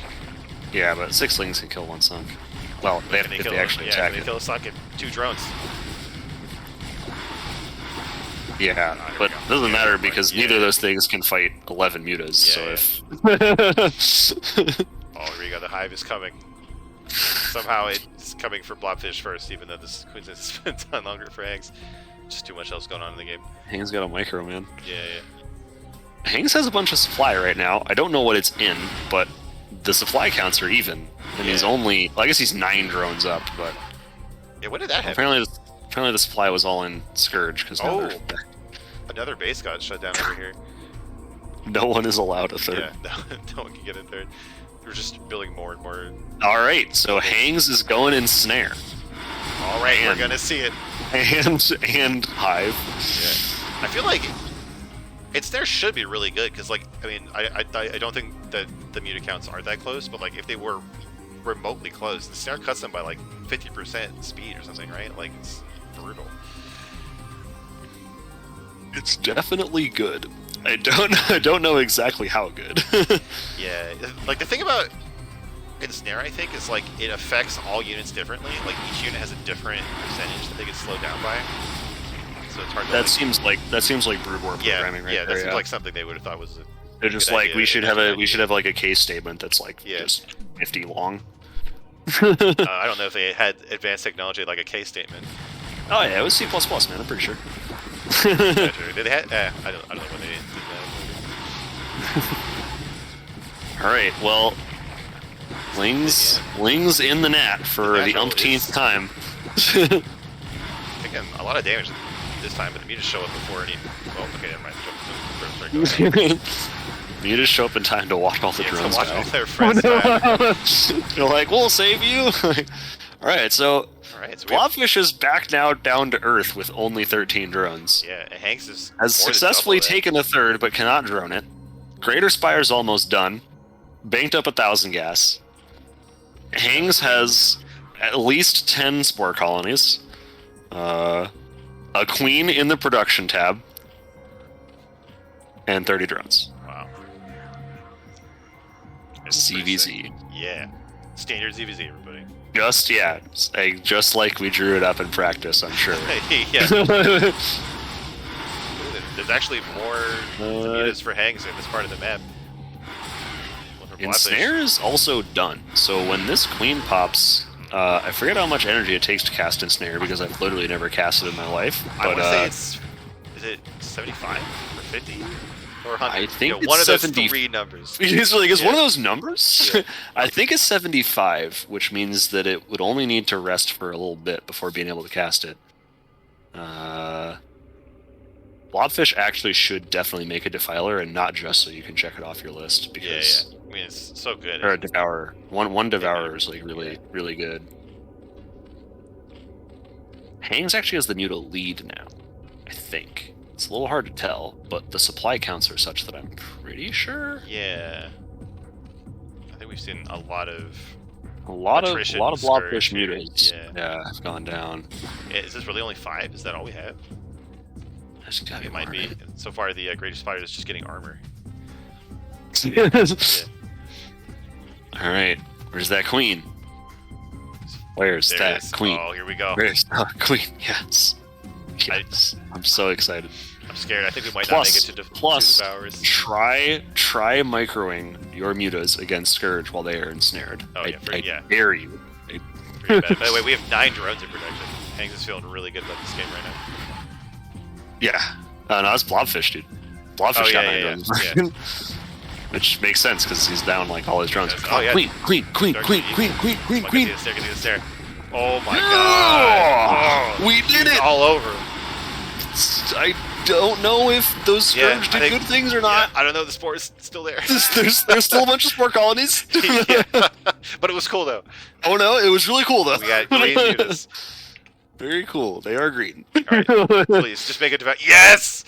Very cool and very green. 2 Devourers on the way. I've seen every unit. I don't think you even need 4, because like they splash the acid spores. Oh, the thing with Devourers is like they don't do any damage. Yeah, they do shit damage. But the acid spores, each level of acid spore is like a negative level of armor. Yeah. It's really strong. This queen is just bluffing. It's like, I got you. Hits him with ensnare. Go. But there's like... But it's too late, because there's like 5 Devourers. Yeah. By the way, Lightswarm in chat says that Ensnare reduces move speed by 50%, but their attack speed only by 18%. And I guess if anyone in the world was going to know that, it would be Lightswarm. Yeah. Man, okay, well, I like Blobfish's position here in this 25-minute ZVZ, mostly because of this third base that's about to die, so maybe not so much in a second, I don't know. Yeah, it's so hard Someone to get should get adrenal glands, dude. Yeah. Adrenal glands is insane. Yeah, and like, at some point, like, just start getting upgrades for your links. Like, it's like, mathematically, it just has to be worth it. Third base is dead.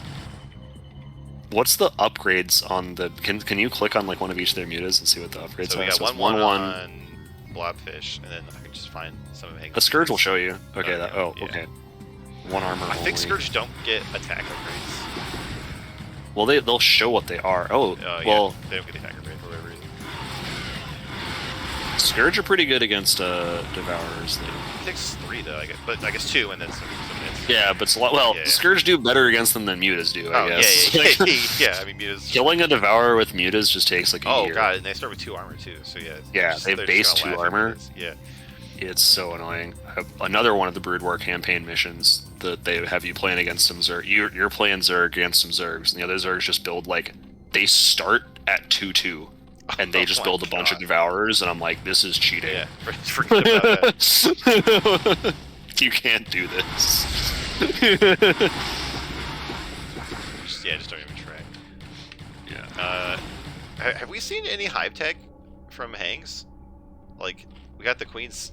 We got the. Well, he only just finished the hive, I one think. queen. Yeah, I'm not sure when that went down. I think that went down a while ago, but I don't know. I think the queen died when the Devourers when the Devourers showed up. So, yeah, Hangs definitely needs some of his own Devourers, or possibly Plague. Ling's here just being annoying. Scourge seeking out the Devourers. Will they find them? Yes. Well, they actually yes. do. This one is down to 37 health, so it'll take like 2 hours. It'll only take it'll only take 1 hour. And now it's down to that much health. And +2 armor is going to finish up for Hangs. Is +2 armor done for Blobfish? I know he had it started. But... No, I think he just started +1 because he had one. Oh right. I'm not. Wait a minute. Okay, no.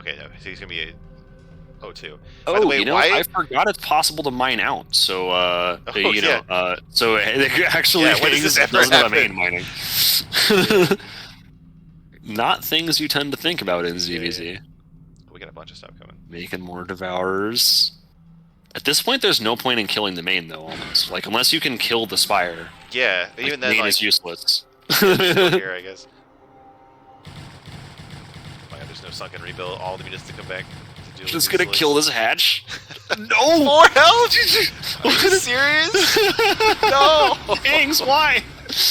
Hangs. It's about sending a message, man. He's just like, no. I'm gonna bring your hatch to like 4 HP. Oh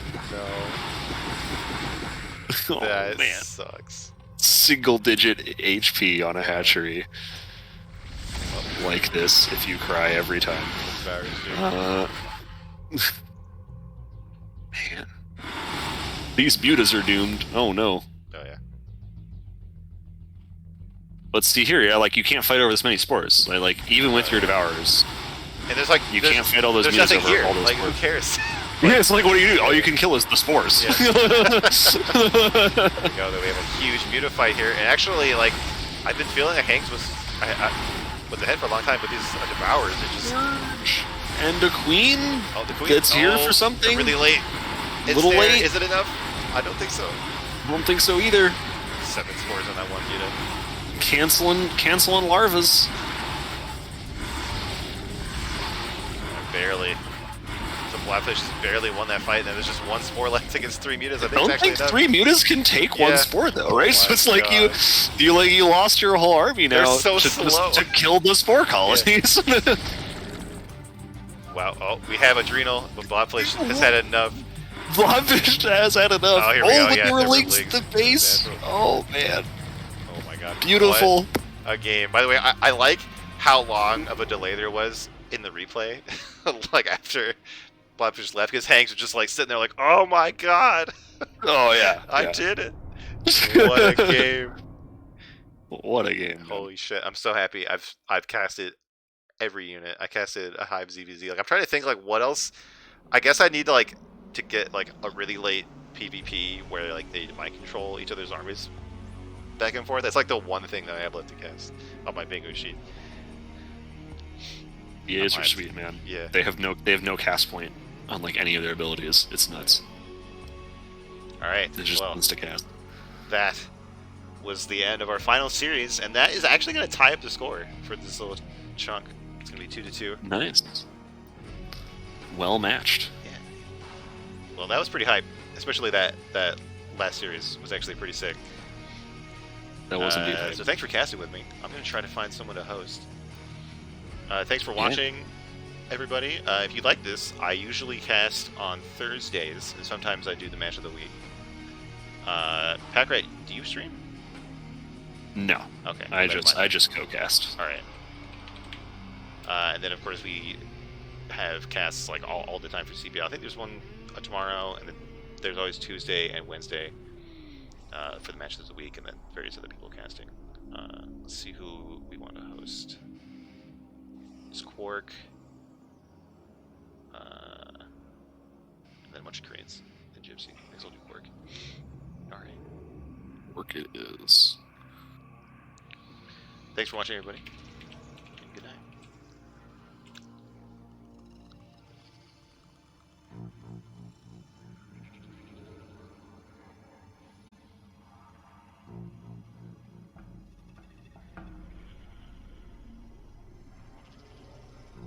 Alright.